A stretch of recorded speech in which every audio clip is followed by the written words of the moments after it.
ਹੀ ਮਾਣਯੋਗ ਅਤੇ ਸਤਿਕਾਰਤ ਸਰੋਤਿਆਂ ਨੂੰ ਬਹੁਤ ਹੀ ਪਿਆਰ ਸਤਿਕਾਰ ਸਾਹਿਬ ਦੋਨੋਂ ਜੋੜ ਕੇ ਨਿੱਘੀ ਜਿਹੀ ਸਤਿ ਸ੍ਰੀ ਅਕਾਲ ਸਭ ਨੂੰ ਜੀਆਂ ਨੂੰ ਆਖਦੇ ਹਾਂ। ਸੋਤੇ ਪ੍ਰੋਗਰਾਮ ਖਬਰ ਤੇ ਨਜ਼ਰ ਦੇ ਵਿੱਚ ਆਪ ਸਭ ਦਾ ਨਿੱਘਾ ਸਵਾਗਤ ਹੈ। ਆਪਣੇ ਨਾਲ ਅੱਜ ਦੇ ਖਬਰ ਤੇ ਨਜ਼ਰ ਸ਼ੁੱਕਰਵਾਰ ਦੇ 'ਚ ਜੁੜ ਚੁੱਕੇ ਨੇ ਮਿੰਟੂ ਗੁਰੂਸਰੀਆ ਜੀ ਮਲੋਟ ਸਟੂਡੀਓਜ਼ ਤੋਂ। ਮਿੰਟੂ ਜੀ ਜੀ ਆਇਆਂ ਨੂੰ ਪਿਆਰ ਭਰੀ ਸਤਿ ਸ੍ਰੀ ਅਕਾਲ। ਸ਼ੁਕਰੀਆ ਜੀ, ਸਾਰਿਆਂ ਨੂੰ ਸਤਿ ਸ੍ਰੀ ਅਕਾਲ ਜੀ। ਸਾਡੇ ਅੱਜ ਦੇ ਪ੍ਰੋਗਰਾਮ ਖਬਰ ਤੇ ਨਜ਼ਰ ਨੂੰ ਸਪਾਂਸਰ ਕਰਦੇ ਨੇ ਖਾਲਸਾ ਇੰਸ਼ੋਰੈਂਸ ਏਜੰਸੀ ਵਾਲੇ, ਜਿਨ੍ਹਾਂ ਦੇ ਕੋਲੋਂ ਤੁਸੀਂ ਹਰ ਇੱਕ ਤਰੀਕੇ ਦੀ ਇੰਸ਼ੋਰੈਂਸ ਕਰਵਾ ਸਕਦੇ ਹੋ। ਆਲਮੋਸਟ ਸਾਰੇ ਸੂਬਿਆਂ 'ਚ ਇੰਸ਼ੋਰੈਂਸ ਕਰਦੇ ਨੇ। ਇੰਸ਼ੋਰੈਂਸ ਬਾਰੇ ਪਤਾ ਕਰਨ ਲਈ ਕਮਰਸ਼ੀਅਲ ਇੰਸ਼ੋਰੈਂਸ ਵਰਕਰ ਕੌਮ ਦੇ ਲਈ ਇਹਨਾਂ ਨੂੰ ਅੱਜ ਹੀ ਕਾਲ ਕਰੋ 408 272 2500 ਦੇ ਉੱਤੇ। ਇਸ ਦੇ ਨਾਲ Krishan Dhanota Yuba City, Satpal Singh Tracy Khanda ਪਰਿਵਾਰ ਵਾਸ਼ਿੰਗਟਨ, ਮੇਜਰ ਸਿੰਘ ਫਰੈਜ਼ਨੋ, ਜੀ ਐਂਡ ਟਾਇਰ ਐਂਡ ਲੂਬ ਵਾਲੇ, ਜਿਨ੍ਹਾਂ ਕੋਲ truck wash, oil change, air brake ਦਾ ਕੰਮ ਕਰਵਾ ਸਕਦੇ ਹੋ। ਨਵੇਂ ਪੁਰਾਣੇ ਟਾਇਰ ਵਾਜਿਬ ਕੀਮਤਾਂ 'ਤੇ ਖਰੀਦ ਸਕਦੇ ਹੋ। ਹੋਰ ਜਾਣਕਾਰੀ ਲਈ ਕਾਲ ਨੰਬਰ ਸਹੂਤਾ 209 277 0113। ਨਾਲ ਹੀ ਸ਼ਿਕਾਗੋ ਪੀਜ਼ਾ ਵਿਦ ਟਵਿਸਟ ਵਾਲੇ, ਜਿਨ੍ਹਾਂ ਕੋਲ ਹਰ ਤਰ੍ਹਾਂ ਦਾ veg non veg Indian style pizza order ਕਰ ਸਕਦੇ ਹੋ। ਪੀਜ਼ਾ ਆਰਡਰ ਕਰਨ ਦੇ ਲਈ ਲੋਕੇਸ਼ਨ ਦੀ ਜਾਣਕਾਰੀ ਲਈ ਵੈਬਸਾਈਟ ਵਿਜ਼ਿਟ ਕਰੋ chicagopizzatwist.com। 15% ਡਿਸਕਾਊਂਟ ਲਈ ਕੂਪਨ ਕੋਡ 1313 ਦਾ ਇਸਤੇਮਾਲ ਕਰੋ। ਨਾਲ ਹੀ west coast truck driving school Fresno ਵਾਲੇ, ਜਿਹੜੇ ਕਿ ਤੁਹਾਨੂੰ ਟਰੱਕ ਦਾ ਲਾਇਸੈਂਸ ਬਹੁਤ ਹੀ ਘੱਟ ਸਮੇਂ ਦੇ ਵਿੱਚ ਵਧੀਆ ਸਿਖਲਾਈ ਦੇ ਕੇ ਲੈਣ ਦੇ ਵਿੱਚ ਸਹਾਇਤਾ ਕਰਦੇ ਨੇ। ਕਾਲ ਅਜੀਤ ਅਟਵਾਲ 559 374 45 41। ਇਹਨਾਂ ਸਾਰਿਆਂ ਦਾ ਬਹੁਤ ਬਹੁਤ ਧੰਨਵਾਦ। ਜੇਕਰ ਤੁਸੀਂ ਜਾਂ ਕੋਈ ਹੋਰ ਕਾਰੋਬਾਰ ਇਸ ਪ੍ਰੋਗਰਾਮ ਨੂੰ ਸਪਾਂਸਰ ਕਰਨਾ ਚਾਹੁੰਦੇ ਹੋ, ਸੰਪਰਕ ਕਰ ਸਕਦੇ ਹੋ 408 722 7698 ਦੇ ਉੱਤੇ। ਅਤੇ ਮਿੰਟੂ ਜੀ, ਗੱਲਬਾਤ ਦਾ ਸਿਲਸਿਲਾ ਸ਼ੁਰੂ ਕਰਦੇ ਹਾਂ। ਸੁਪਰੀਮ ਕੋਰਟ ਨੇ ਰਾਮ ਮੰਦਰ ਦਾ ਮਸਲਾ ਵਿਚੋਲਗੀ ਲਈ ਪੈਨਲ ਨੂੰ ਸੌਂਪਿਆ। ਬਿਲਕੁਲ, ਇਹ ਮਾਮਲਾ ਜਿਹੜਾ ਹੁਣ ਵਿਚੋਲਗੀ ਦੇ ਜ਼ਰੀਏ ਹੱਲ ਕਰਨ ਦਾ ਯਤਨ ਕੀਤਾ ਜਾਊਗਾ। ਵੈਸੇ ਪਹਿਲਾਂ ਵੀ ਇਸ ਤਰ੍ਹਾਂ ਦੇ ਯਤਨ ਕੀਤੇ ਗਏ ਕਿ ਕੋਰਟ ਤੋਂ ਬਾਹਰ ਸਾਲਸੀ ਪਾ ਕੇ ਵਿੱਚ ਇਹ ਮਸਲਾ ਜਿਹੜਾ ਨਜਿੱਠ ਲਿਆ ਜਾਵੇ, ਪਰ ਇਹ ਮਸਲਾ ਇੰਨਾ ਗੁੰਝਲਦਾਰ ਆ ਔਰ ਇਹਦੇ ਤੇ ਇੰਨੀ ਜ਼ਿਆਦਾ ਰਾਜਨੀਤੀ ਹੁੰਦੀ ਆ ਕਿ ਇਹ ਮਾਮਲਾ ਹੁਣ ਤੱਕ ਨਜਿੱਠਿਆ ਨਹੀਂ ਜਾ ਸਕਿਆ। ਤਾਂ ਕੋਰਟ ਨੇ ਇੱਕ ਵਾਰ ਜ਼ਰੂਰ ਨਜਿੱਠਿਆ ਸੀਗਾ, ਯਾਨੀ ਹਾਈ ਕੋਰਟ ਨੇ ਫੈਸਲਾ ਕਰ ਦਿੱਤਾ ਸੀਗਾ ਕਿ ਜਿਹੜੇ ਤਿੰਨ ਧਿਰ ਆ ਉਹਨਾਂ ਨੂੰ ਜ਼ਮੀਨ ਵੰਡ ਕੇ ਦੇ ਦਿੱਤੀ ਜਾਵੇ। ਵਿਵਾਦਤ ਜ਼ਮੀਨ ਜੇ ਤੁਸੀਂ ਵੇਖੋਗੇ ਤੇ ਬਹੁਤ ਥੋੜੀ ਆ, ਮੇਰੇ ਖਿਆਲ ਦੇ ਨਾਲ 2 ਕਿੱਲਿਆਂ ਤੋਂ ਕੁਝ ਕੁ ਮਰਲੇ ਉੱਤੇ ਹੋ, ਤਾਂ ਉਹਨੂੰ 3 ਹਿੱਸਿਆਂ 'ਚ ਵੰਡ ਦਿੱਤਾ ਸੀ। ਬਾਅਦ ਦੇ ਵਿੱਚ ਉਹ ਮਾਮਲਾ ਜਿਹੜਾ ਉਹ ਚਲੇ ਗਿਆ ਸੁਪਰੀਮ ਕੋਰਟ 'ਚ ਕਿ ਇਹ ਫੈਸਲਾ ਸਾਨੂੰ ਮਨਜ਼ੂਰ ਨਹੀਂ ਆ, ਤੇ ਉਹ ਫੈਸਲਾ ਹੁਣ ਤੱਕ ਲਟਕਿਆ ਹੋਇਆ ਸੁਪਰੀਮ ਕੋਰਟ ਦੇ ਵਿੱਚ। ਮੇਰੇ ਖਿਆਲ ਦੇ ਨਾਲ 10-11 ਸਾਲ ਹੋ ਗਏ ਆ।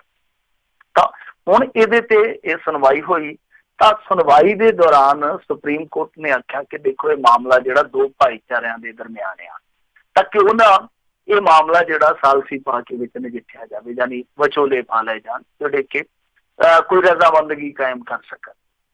ਹਾਲਾਂਕਿ ਕੁਝ ਲੋਕ ਇਸ ਮਸਲੇ ਨੂੰ ਇਸ ਤਰ੍ਹਾਂ ਨਜਿੱਠਣ ਕਰਕੇ ਅਦਾਲਤ ਨੂੰ ਕ੍ਰਿਟੀਸਾਈਜ਼ ਵੀ ਕਰ ਰਹੇ ਆ ਕਿ ਇਹ ਸੁਪਰੀਮ ਕੋਰਟ ਨੇ ਠੀਕ ਨਹੀਂ ਕੀਤਾ। ਸੁਪਰੀਮ ਕੋਰਟ ਅਸਲ ਦੇ ਵਿੱਚ ਇਸ ਫੈਸਲੇ ਤੋਂ ਕਿਤੇ ਨਾ ਕਿਤੇ ਜਾਨ ਛੁਡਾ ਰਹੇ। ਸੋ ਕਹਿਣ ਦਾ ਭਾਵ ਇਹ ਆ ਕਿ ਕੁਝ ਲੋਕ ਇਹਨੂੰ ਆਲੋਚਨਾਤਮਕ ਤਰੀਕੇ ਨਾਲ ਲੈਂਦੇ ਆ ਕਿ ਸੁਪਰੀਮ ਕੋਰਟ ਨੂੰ ਫੈਸਲਾ ਵਿਖਾਉਣਾ ਚਾਹੀਦਾ ਸੀਗਾ, ਫੈਸਲਾ ਸੁਣਾਉਣਾ ਚਾਹੀਦਾ ਸੀਗਾ, ਜੋ ਕਿ ਦੇਸ਼ ਉਡੀਕ ਰਿਹਾ ਸੀਗਾ। ਖੈਰ, ਪਹਿਲਾਂ ਹਿੰਦੂ ਮਹਾਸਭਾ ਨੇ ਇਸ ਪ੍ਰਪੋਜ਼ਲ ਨੂੰ ਰੱਦ ਕਰ ਦਿੱਤਾ ਸੀਗਾ ਕਿ ਅਸੀਂ ਇਸ ਚੱਕਰ 'ਚ ਨਹੀਂ ਪੈਣਾ, ਅਸੀਂ ਇਹ ਪੇਸ਼ਕਸ਼ ਜਿਹੜੀ ਆ ਉਹ ਮਨਜ਼ੂਰ ਨਹੀਂ ਕਰਾਂਗੇ। ਪਰ ਬਾਅਦ ਦੇ ਵਿੱਚ ਹੋਇਆ ਕਿ ਇਹਨਾਂ ਨੇ ਪ੍ਰਵਾਨਗੀ ਦੇ ਦਿੱਤੀ ਸੀ ਕਿ ਕੋਈ ਗੱਲ ਨਹੀਂ, ਆਉਣ ਦਿਓ। ਸੁੰਨੀ ਵਕਫ ਬੋਰਡ ਪਹਿਲਾਂ ਹੀ ਸਹਿਮਤ ਹੋ ਗਿਆ ਸੀਗਾ ਕਿ ਕੋਈ ਗੱਲ ਨਹੀਂ ਹੈ, ਜੇ ਇਸ ਤਰ੍ਹਾਂ ਦਾ ਕੋਈ ਪੈਨਲ ਗਠਿਤ ਕੀਤਾ ਜਾਂਦਾ ਤਾਂ ਸਾਨੂੰ ਮਨਜ਼ੂਰ ਹੈ, ਸਾਨੂੰ ਪ੍ਰਵਾਨ ਆ। ਤਾਂ ਹੁਣ ਅੱਜ ਸੁਪਰੀਮ ਕੋਰਟ ਨੇ ਇੱਕ ਪੈਨਲ ਬਣਾ ਦਿੱਤਾ। ਇਹਦੇ ਵਿੱਚ ਸਾਬਕਾ ਜਸਟਿਸ FM ਖਲੀਫੁੱਲਾ ਹੋਣਗੇ, ਉਹ ਨੁਮਾਇੰਦਗੀ ਕਰਨਗੇ। ਜਿਹੜੀ 3 ਮੈਂਬਰੀ ਇਹਨਾਂ ਨੇ ਕਮੇਟੀ ਬਣਾਈ ਆ। ਫਿਰ ਇਸ ਤੋਂ ਇਲਾਵਾ ਜਿਹੜੇ ਬਹੁਤ ਪ੍ਰਸਿੱਧ ਵਕੀਲ ਆ ਸ਼੍ਰੀ ਰਾਮ ਪੰਚੂ, ਉਹਨਾਂ ਨੂੰ ਰੱਖਿਆ ਗਿਆ। ਇੱਕ ਸ਼੍ਰੀ ਰਵੀ ਸ਼ੰਕਰ। ਵੈਸੇ ਕਮਾਲ ਦੀ ਗੱਲ ਹੈ ਕਿ ਸ਼੍ਰੀ ਰਵੀ ਸ਼ੰਕਰ ਤੇ ਇੱਥੋਂ ਤੱਕ ਕਹਿ ਚੁੱਕਾ ਵਾ ਕਿ ਜੇ ਅਯੁੱਧਿਆ ਦਾ ਮਸਲਾ ਹੱਲ ਨਾ ਹੋਇਆ ਤੇ ਸੀਰੀਆ ਵਰਗੇ ਹਾਲਾਤ ਬਣ ਜਾਣਗੇ। ਤਾਂ ਜਿਹੜਾ ਬੰਦਾ ਇਹੋ ਜਿਹਾ ਪ੍ਰਤੀਕਰਮ ਦਿੰਦਾ, ਉਹਨੂੰ ਇਹੋ ਜਿਹੇ ਸੰਵੇਦਨਸ਼ੀਲ ਮੁੱਦੇ ਦੇ ਵਿੱਚ ਸਾਲਸੀ ਬਣਾਉਣਾ, ਇਹ ਮੇਰੇ ਖਿਆਲ ਦੇ ਨਾਲ ਆਪਣੇ ਆਪ ਦੇ ਵਿੱਚ ਸੋਚਣ ਵਿਚਾਰਨ ਦਾ ਵਿਸ਼ਾ। ਖੈਰ, ਜਦੋਂ ਦੋਨਾਂ ਧਿਰਾਂ ਨੇ ਹੁਣ ਪ੍ਰਵਾਨ ਕਰ ਲਿਆ ਹੈ ਇਸ ਪੈਨਲ ਨੂੰ, ਤਾਂ ਦੇਖਦੇ ਹਾਂ। ਪਰ ਇਹਦੇ ਤੇ ਕੁਝ ਚੀਜ਼ਾਂ ਜਿਹੜੀਆਂ ਨੇ ਉਹ ਰਿਸਟ੍ਰਿਕਟਡ ਵੀ ਕੀਤੀਆਂ ਗਈਆਂ, ਜਿੱਦਾਂ ਕਿ ਇਹ ਸਾਰਾ ਜਿਹੜਾ ਕਾਰਵਾਰ ਹੋਣਾ ਫੈਜ਼ਾਬਾਦ ਦੇ ਵਿੱਚ ਹੋਣਾ। ਦੂਜੀ ਚੀਜ਼ ਇਹ ਆ ਕਿ ਮੀਡੀਆ ਦੇ ਵਿੱਚ ਇਹਦੀ ਕੋਈ ਰਿਪੋਰਟਿੰਗ ਨਹੀਂ ਹੋ, ਸੁਪਰੀਮ ਕੋਰਟ ਨੇ ਸਾਫ਼ ਕਰ ਦਿੱਤਾ ਵਾ। ਸੋ ਇਹ 2-3 ਚੀਜ਼ਾਂ ਜਿਹੜੀਆਂ ਨੇ ਉਹ ਨਾਲ ਲਾਗੂ ਕਰ ਦਿੱਤੀਆਂ। ਤਾਂ ਦੇਖਦੇ ਹੁਣ ਇਸ ਮਸਲੇ ਦਾ ਹੱਲ ਨਿਕਲੂ ਜਾਂ ਨਹੀਂ ਨਿਕਲੂ। ਇੱਕ ਮੁਸਲਿਮ ਵਿਦਵਾਨ ਦਾ ਮੈਂ ਵਿਚਾਰ ਸੁਣ ਰਿਹਾ ਸੀਗਾ ਹੁਣ ਤੋਂ ਥੋੜੀ ਦੇਰ ਪਹਿਲਾਂ। ਉਹ ਕਹਿਣ ਡਿਆ ਸੀਗਾ ਕਿ ਸ਼ਰੀਅਤ ਇਸ ਗੱਲ ਦੀ ਇਜਾਜ਼ਤ ਦਿੰਦੀ ਹੈ, ਜੇ ਇਹਨਾਂ ਦੀ ਮੰਨ ਲਓ ਸਹਿਮਤ ਬਣਦੀ ਆ ਕਿ ਠੀਕ ਆ ਤੁਸੀਂ ਉੱਥੇ ਤੁਹਾਡੀ ਆਸਥਾ ਦਾ ਕੇਂਦਰ ਆ, ਤੁਸੀਂ ਉੱਥੇ ਰਾਮ ਮੰਦਿਰ ਬਣਾ ਲਓ ਤੇ ਜਿਹੜੀ ਮਸਜਿਦ ਆ ਉਹ ਕਿਤੇ ਹਟਵੀਂ ਬਣਾ ਦਿਓ, ਤਾਂ ਸ਼ਰੀਅਤ ਇਸ ਚੀਜ਼ ਦੀ ਇਜਾਜ਼ਤ ਦਿੰਦਾ ਕਿ ਜਿਹੜੀ ਮਸਜਿਦ ਆ ਉਹ ਸ਼ਿਫਟ ਕੀਤੀ ਜਾ ਸਕਦੀ ਹੈ। ਤਾਂ ਹੁਣ ਦੇਖਣਾ ਹੋਏਗਾ ਕਿਉਂਕਿ ਹਿੰਦੂਆਂ ਦਾ ਜਿਹੜਾ ਪੈਂਤੜਾ ਖਾਸ ਤੌਰ ਤੇ ਜਿਹੜੇ ਹਿੰਦੂ ਆਗੂ ਆ ਉਹਨਾਂ ਦਾ ਪੈਂਤੜਾ ਤੇ ਉਹੀ ਆ ਕਿ ਰਾਮ ਮੰਦਿਰ ਤੋਂ ਘੱਟ ਕੁਛ ਨਹੀਂ ਹੁੰਦੀ, ਤਾਂ ਕਿ ਦੂਸਰੀ ਧਿਰ ਉਸ ਚੀਜ਼ ਨੂੰ ਮੰਨਦੀ ਹੈ ਜਾਂ ਨਹੀਂ ਮੰਨਦੀ ਇਹ ਵੇਖਣ ਵਾਲੀ ਚੀਜ਼ ਹੋਊਗੀ। ਜੀ ਜੀ। ਤੇ ਮਿੰਟੂ ਜੀ ਕਿੰਨੇ ਕੁ ਅਸਾਰ ਲੱਗਦੇ ਨੇ, ਜਿੱਦਾਂ ਤੁਸੀਂ ਵੀ ਕਿਹਾ ਵੀ ਬੜਾ ਹੀ ਗੁੰਝਲਦਾਰ ਮਸਲਾ ਆ, ਉਤੋਂ ਰਵੀ ਸ਼ੰਕਰ ਆ ਉਸ ਦੇ ਵਿੱਚ, ਤੇ ਲੱਗਦਾ ਵੀ ਕੋਈ ਜਲਦ ਕਿਤੇ ਇਸ ਸਾਲ ਦੇ ਵਿੱਚ ਜਾਂ ਆਉਣ ਵਾਲੇ 5 ਸਾਲਾਂ 'ਚ ਇਹਦਾ ਕੋਈ ਨਤੀਜਾ ਜਿਹੜਾ ਉਹ ਆ ਸਕੂਗਾ, ਕੁਛ ਕਿਸੇ ਹੰਨੇ ਬੰਨੇ ਲੱਗੂਗੀ ਗੱਲ ਇਹ? ਨਹੀਂ, ਮੇਰੇ ਖਿਆਲ ਦੇ ਨਾਲ ਹਾਲ ਦੀ ਘੜੀ ਲੱਗਦੀ ਨਜ਼ਰ ਨਹੀਂ ਆਉਂਦੀ। ਔਰ ਇਹ ਵੀ ਵੇਖੋ, ਮੈਨੂੰ ਨਹੀਂ ਲੱਗਦਾ ਕਿ ਮਾਮਲਾ ਨੇਪਰੇ ਚੜੂਗਾ, ਇਹ ਟੁੱਟ ਜਾਣੀ ਆ, ਗੱਲਬਾਤ ਵਿੱਚ ਟੁੱਟ ਜਾਣੀ ਆ, ਕਿਉਂਕਿ ਦੇਖੋ ਕੋਈ ਸਹਿਮਤ ਹੋ ਸਕਦਾ, ਕੋਈ ਅਸਹਿਮਤ ਹੋ ਸਕਦਾ, ਪਰ ਰਾਜਨੀਤੀ ਜਿਹੜੀ ਆ ਉਹ ਕਦੇ ਨਹੀਂ ਚਾਹੂਗੀ ਕਿ ਇਸ ਮੁੱਦੇ ਤੇ ਸਹਿਮਤੀ ਬਣੇ। ਖਾਸ ਤੌਰ ਤੇ ਭਾਰਤੀ ਜਨਤਾ ਪਾਰਟੀ ਕੋਲ ਇਹ ਇੱਕ ਐਸਾ ਮੁੱਦਾ ਜਿਹਨੂੰ ਉਹ ਧੁਖਦਾ ਰੱਖਣਾ ਚਾਹੇਗੀ, ਹਾਲ ਦੀ ਘੜੀ ਤਾਂ ਧੁਖਦਾ ਰੱਖਣਾ ਚਾਹੇਗੀ। ਪਰ ਵੇਖਦੇ ਆ ਕਿ ਇਸ ਮਸਲੇ ਦਾ ਜੇ ਹੱਲ ਨਿਕਲਦਾ ਤਾਂ ਕਿਸ ਨੁਕਤੇ ਤੇ ਨਿਕਲਦਾ, ਜੇ ਮੰਨ ਲਓ ਸਹਿਮਤੀ ਬਣਦੀ ਹੈ ਤਾਂ ਕਿਸ ਨੁਕਤੇ ਤੇ ਬਣਦੀ ਹੈ। ਮੈਂ ਜਿਵੇਂ ਤੁਹਾਨੂੰ ਕਿਹਾ ਕਿ ਇੱਕ ਪੱਖ ਸਪਸ਼ਟ ਹੈ ਕਿ ਰਾਮ ਮੰਦਿਰ ਤੋਂ ਘੱਟ ਅਸੀਂ ਉੱਥੇ ਕੁਛ ਨਹੀਂ ਲੈਣਾ, ਤਾਂ ਦੂਸਰਾ ਪੱਖ ਵੇਖਣ ਵਾਲਾ ਕਿ ਜੇ ਦੂਸਰਾ ਪੱਖ ਸਹਿਮਤੀ ਦੇ ਦਿੰਦਾ ਔਰ ਭਾਈਚਾਰਾ ਪ੍ਰਵਾਨ ਕਰ ਲੈਂਦਾ ਕਿ ਠੀਕ ਹੈ ਭਾਈ ਅਸੀਂ ਕਲੇਸ਼ ਨਹੀਂ ਕਰਨਾ, ਅਸੀਂ ਇਸ ਮਾਮਲੇ ਨੂੰ ਅੱਗੇ ਨਹੀਂ ਵਧਾਉਣਾ, ਚਲੋ ਉਹਨਾਂ ਦੀ ਵੀ ਆਸਥਾ ਦਾ ਮਸਲਾ, ਤਾਂ ਮੇਰੇ ਖਿਆਲ ਦੇ ਨਾਲ ਇਹ ਵੀ ਇੱਕ ਮਿਸਾਲ ਹੋ, ਜੇ ਬਣ ਜਾਂਦਾ ਹੈ ਸਾਰਾ ਇਹ ਸਹਿਮਤੀ ਵਾਲਾ ਕਿਤੇ ਨਾ ਕਿਤੇ ਨੁਕਤਾ ਜੇ ਹੋਣ ਤੇ ਆ ਜਾਂਦਾ ਤਾਂ ਇਹ ਵੀ ਇੱਕ ਬਹੁਤ ਵੱਡੀ ਮਿਸਾਲ ਹੋ। ਪਰ ਇਹਦੇ ਵਿੱਚ ਜਿਵੇਂ ਮੈਂ ਕਿਹਾ ਕਿ ਸ਼੍ਰੀ ਰਵੀ ਸ਼ੰਕਰ ਨੂੰ ਜਿਹੜਾ ਰੱਖਿਆ ਗਿਆ, ਜਿਹੜਾ ਕਿ ਪਹਿਲਾਂ ਵੀ ਅੱਗੇ ਵਿਚੋਲਾ ਬਣਿਆ ਸੀਗਾ, ਉਦੋਂ ਵੀ ਵਿਵਾਦ ਹੋਇਆ ਸੀਗਾ, ਉਹਦਾ ਬਿਆਨ ਵੀ ਵਿਵਾਦਤ ਸੀ। ਮੈਨੂੰ ਲੱਗਦਾ ਕਿ ਇਸ ਬੰਦੇ ਦੀ ਜਗ੍ਹਾ, ਕਿਉਂਕਿ ਅਧਿਆਤਮਕ ਵਿਅਕਤੀ ਜੇ ਵੇਖਣੇ ਹੋਣ ਤੇ ਇੱਥੇ ਤਾਂ ਗਲੀ 'ਚ ਅਧਿਆਤਮਕ ਵਿਅਕਤੀ ਬੈਠਾ, ਇਹਨੂੰ ਕੋਈ ਦੋ ਸਿਰੀਆਂ ਨਹੀਂ ਲੱਗੀਆਂ, ਸਿਰੀ ਨਾ ਹੀ ਲੱਗੇ ਆ, ਤੇ ਇਹਨੂੰ ਵਿੱਚ ਪਾਉਣ ਦੀ ਕੀ ਜ਼ਰੂਰਤ ਸੀ? ਮੇਰੇ ਖਿਆਲ ਦੇ ਨਾਲ ਇਹ ਨਾ ਤੇ ਵਿਵਾਦ ਹੋ ਸਕਦਾ। ਜੀ ਜੀ ਜੀ। ਅਗਲੀ ਜਿਹੜੀ ਖਬਰ ਤੇ ਨਜ਼ਰ ਮਾਰਦੇ ਆ, ਫਿਰ ਅੱਗੇ ਪਈਆਂ ਦਿੱਲੀ ਗੁਰਦੁਆਰਾ ਕਮੇਟੀ ਦੀਆਂ ਚੋਣਾਂ। ਦੇਖੋ, ਦਿੱਲੀ ਦੀਆਂ ਚੋਣਾਂ ਜਿਹੜੀਆਂ ਉਹ ਅਟਕ ਕੇ ਹੋ ਰਹੀਆਂ, ਕਿਉਂਕਿ ਅੱਜ ਇੱਕ ਸੁਣਵਾਈ ਹੋਈ ਆ, ਦਿੱਲੀ ਹਾਈ ਕੋਰਟ ਨੇ ਇਹਨਾਂ ਚੋਣਾਂ ਤੇ ਇੱਕ ਵਾਰੀ ਰੋਕ ਲਾ ਦਿੱਤੀ ਆ, ਕਿਉਂਕਿ ਮਸਲਾ ਅਦਾਲਤ 'ਚ ਚਲੇ ਗਿਆ ਸੀਗਾ ਔਰ ਇਹਦੀਆਂ ਸੰਭਾਵਨਾਵਾਂ ਸਨ। ਤਾਂ ਇਹ ਮਸਲਾ ਜਦੋਂ ਅਦਾਲਤ 'ਚ ਚਲੇ ਗਿਆ, ਉੱਥੇ ਇੱਕ ਨਿਯਮ ਦਾ ਹਵਾਲਾ ਦਿੱਤਾ ਗਿਆ ਕਿ ਘੱਟੋ ਘੱਟ ਚੋਣਾਂ ਤੋਂ ਪਹਿਲਾਂ 15 ਦਿਨ ਦਾ ਨੋਟਿਸ ਦੇਣਾ ਹੁੰਦਾ। ਇਹਨਾਂ ਨੇ ਉਹ ਨੋਟਿਸ ਜਿਹੜਾ ਉਹ ਨਹੀਂ ਦਿੱਤਾ, ਤਾਂ ਹੁਣ ਕੋਰਟ ਨੇ ਕਿਹਾ ਕਿ ਠੀਕ ਆ ਕਿ ਜਿਹੜਾ 9 ਮਾਰਚ ਦਾ ਦਿਨ ਮਿੱਥਿਆ ਸੀਗਾ, ਉਦੋਂ ਤੇ ਚੋਣਾਂ ਨਹੀਂ ਹੋ ਸਕਦੀਆਂ ਉਸ ਨਿਯਮ ਦੇ ਮੁਤਾਬਕ, ਪਰ 15 ਮਾਰਚ ਤੱਕ ਇਹ ਚੋਣਾਂ ਕਰਵਾਈਆਂ ਜਾ ਸਕਦੀਆਂ, ਕਿਉਂਕਿ ਉਦੋਂ ਨੋਟਿਸ ਜਿਹੜਾ ਉਹ ਆਪਣੀ ਮਿਆਦ ਉਗਾ ਲਏਗਾ। ਤਾਂ ਕਹਿੰਦਾ ਭਾਵ ਹੈ ਕਿ 15 ਤੱਕ ਇਹ ਮਾਮਲਾ ਜਿਹੜਾ ਉਹ ਲਟਕਿਆ ਇਲੈਕਸ਼ਨ ਦਾ। ਪਰ ਇਹਦੇ ਪਿੱਛੇ ਦੇਖੋ ਇੱਕ ਰਾਜਨੀਤੀ ਜ਼ਰੂਰ ਕੰਮ ਕਰਦੀ ਨਜ਼ਰ ਆਉਂਦੀ ਆ। ਰਾਜਨੀਤੀ ਕੀ ਆ?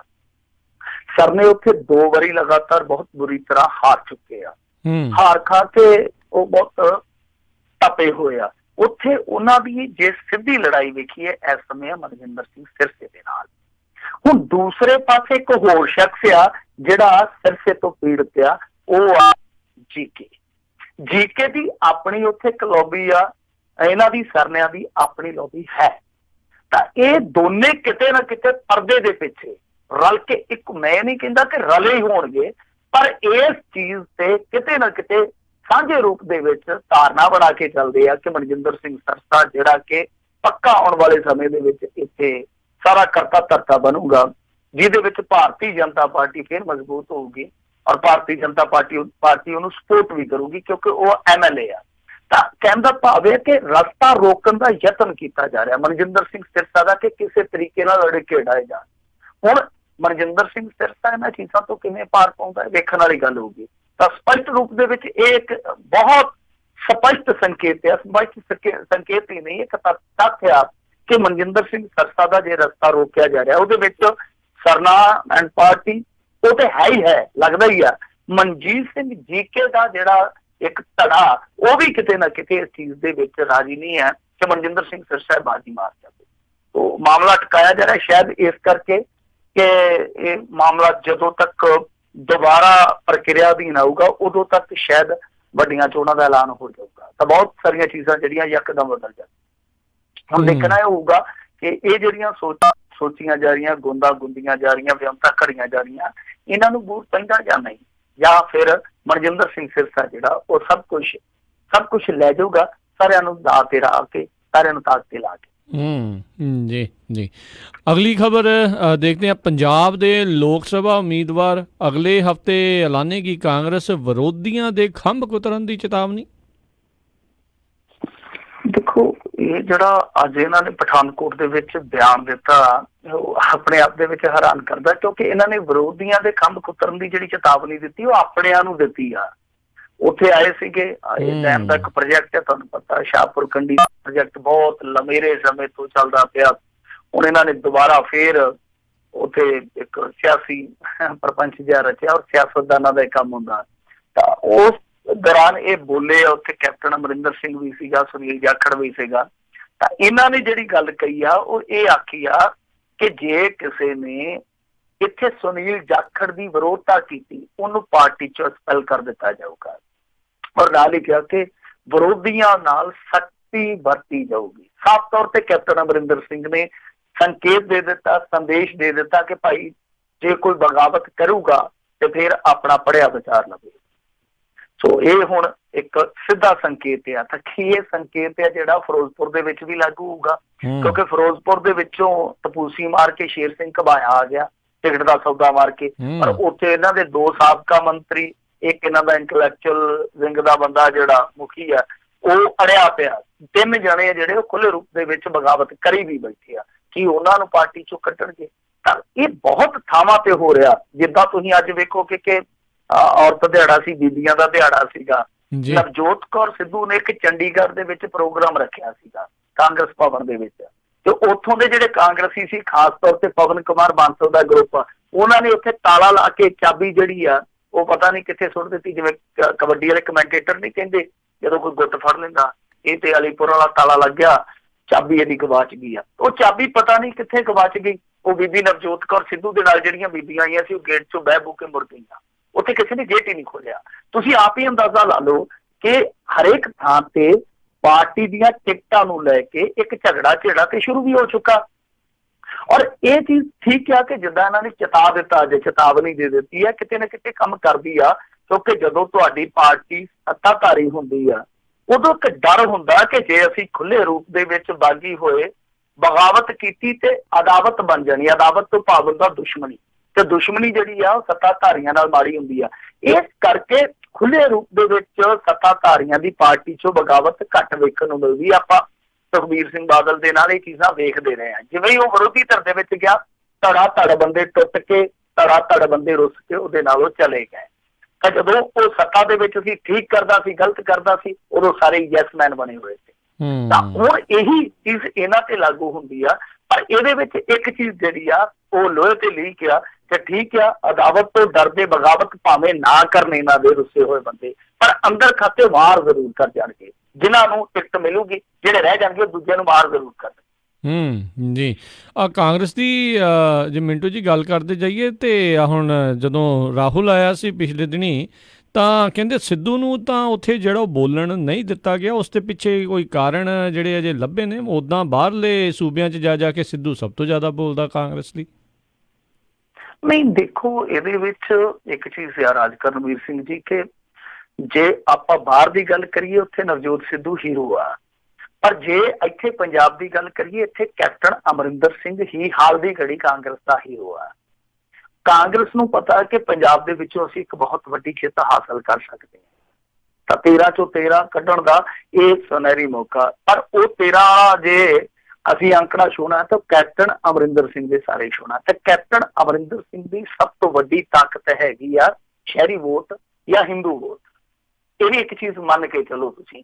ਤਾਂ ਇਹ ਹੁਣ ਸ਼ਾਇਦ ਇੱਕ ਟੈਕਟਿਕ ਕਹੀ ਜਾ ਸਕਦੀ ਆ ਕਿ ਨਵਜੋਤ ਸਿੱਧੂ ਨੂੰ ਨਹੀਂ ਬੁਲਾਇਆ ਗਿਆ, ਕਿਉਂਕਿ ਜਿੰਨੇ ਵੀ ਸਪੀਕਰ ਉੱਥੇ ਬੋਲੇ, ਹਾਲਾਂਕਿ ਉੱਥੇ ਕੈਬਨਿਟ ਮਿਨਿਸਟਰ ਕੁਝ ਹੋਰ ਵੀ ਆਏ ਸੀ, ਉਹ ਵੀ ਨਹੀਂ ਬੋਲੇ। ਪਰ ਇਹ ਇੱਕ ਐਸਾ ਸਪੀਕਰ ਸੀਗਾ ਜਿਹੜਾ ਸਿੱਧਾ ਕੇਂਦਰ ਤੇ ਹਮਲਾ ਕਰ ਸਕਦਾ ਸੀਗਾ, ਕਿਉਂਕਿ ਕੇਂਦਰ ਤੇ ਹਮਲਾ ਸਿਰਫ ਸੁਨੀਲ ਜਾਖੜ ਨੇ ਤਿੱਖਾ ਕੀਤਾ। ਰਾਹੁਲ ਦਾ ਵੀ ਬੜਾ ਕਮਜ਼ੋਰ ਹਮਲਾ ਸੀਗਾ, ਮੋਦੀ ਤੇ ਬਹੁਤ ਕਮਜ਼ੋਰ ਹਮਲਾ ਸੀ, ਤੇ ਕੈਪਟਨ ਅਮਰਿੰਦਰ ਸਿੰਘ ਦਾ ਤੇ ਬਿਲਕੁਲ ਹੀ ਕਹੀਏ ਕਿ ਡਿੱਗਿਆ ਡੋਲਿਆ ਸੀਗਾ। ਤਾਂ ਉੱਥੇ ਨਵਜੋਤ ਸਿੱਧੂ ਇੱਕ ਖੁੱਲ ਕੇ ਬੋਲਣ ਵਾਲਾ ਬੁਲਾਰਾ ਸੀਗਾ, ਜਿਹਨੂੰ ਮੌਕਾ ਨਹੀਂ ਦਿੱਤਾ ਗਿਆ।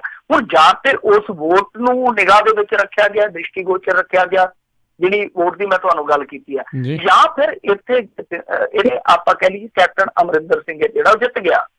ਉੱਥੇ ਨਵਜੋਤ ਸਿੱਧੂ ਪਾਸੇ, ਨਵਜੋਤ ਸਿੱਧੂ ਹੈ ਜਿਹੜਾ ਹੀਰੋ ਸੀਗਾ, ਸਟਾਰ ਕੰਪੇਨਰ ਸੀਗਾ, ਜਦਕਿ ਇੱਥੇ ਫਿਰ ਕੈਪਟਨ ਅਮਰਿੰਦਰ ਸਿੰਘ ਨੇ ਆਪਣੀ ਤਾਕਤ ਵਿਖਾਈ ਹੈ। ਦੋ ਹੀ ਕਾਰਨ ਹੋ ਸਕਦੇ ਮੇਰੇ ਨੁਕਤੇ ਨਿਗਾਹ ਦੇ ਨਾਲ। ਤੇ ਉਦਾਂ ਵੈਸੇ ਇਹ ਵੀ ਤਾਂ ਕਿਹਾ ਹੀ ਜਾਂਦਾ ਹੈ ਮਿੰਟੂ ਜੀ ਵੀ ਰਾਹੁਲ ਦੇ ਨਜ਼ਦੀਕ ਜਿਹੜਾ ਸਿੱਧੂ ਜ਼ਿਆਦਾ ਆ।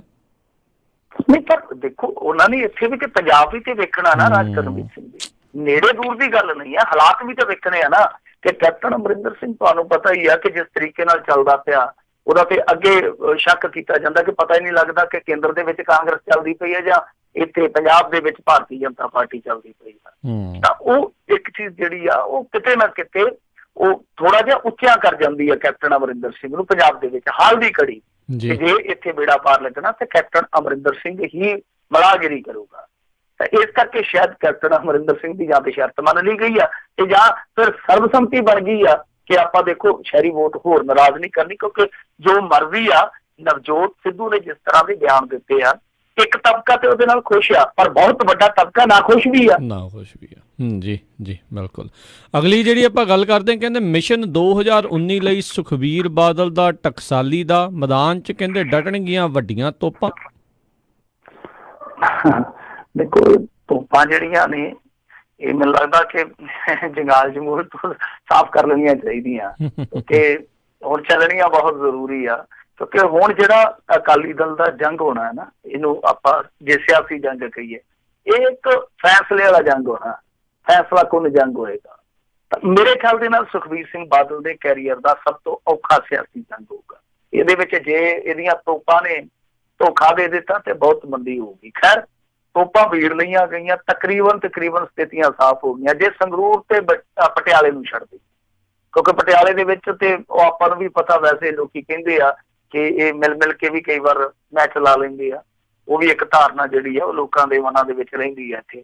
ਪਰ ਪਟਿਆਲੇ ਦੇ ਵਿੱਚ ਤੁਹਾਨੂੰ ਪਤਾ ਹੀ ਆ ਕਿ ਇਹਨਾਂ ਦੇ ਕੋਲ ਕੋਈ ਸਟਰੋਂਗ ਕੈਂਡੀਡੇਟ ਹੈ ਵੀ ਨਹੀਂ, ਹਾਲ ਦੀ ਘੜੀ ਚਿਹਰਾ ਹੈ ਵੀ ਨਹੀਂ। ਇਹਨਾਂ ਨੇ ਬਦਲ ਕੇ ਲਿਆਂਦੇ ਆ, ਪਰ ਉਹ ਬਦਲ ਕੇ ਫੇਰ ਬਦਲ ਗਏ। ਤਾਂ ਐਤਕੀ ਸੰਗਰੂਰ ਦੇ ਵਿੱਚ ਇਹਨਾਂ ਨੇ ਹਾਲ ਦੀ ਘੜੀ ਕੋਈ ਕੈਂਡੀਡੇਟ ਫਿਕਸ ਨਹੀਂ ਕੀਤਾ। ਦੱਸਿਆ ਜਾ ਰਿਹਾ ਜਾਂ ਕਹਿ ਲਈਏ ਕਿ ਸੁਣਿਆ ਜਾ ਰਿਹਾ ਕਿ ਢੀਂਡਸਾ ਪਰਿਵਾਰ ਵਾਸਤੇ ਹਾਲੇ ਵੀ ਟਿਕਟ ਜਿਹੜੀ ਹੈ ਰਿਜ਼ਰਵ ਰੱਖੀ ਜਾ ਰਹੀ ਹੈ। ਪਰ ਦੂਜੀਆਂ ਸੀਟਾਂ ਦੀ ਤਕਰੀਬਨ ਇਹਨਾਂ ਨੇ ਤਿਆਰੀ ਕਰਦੀ ਹੈ ਕਿ ਕਿੱਥੋਂ ਕੌਣ ਲੜੂਗਾ।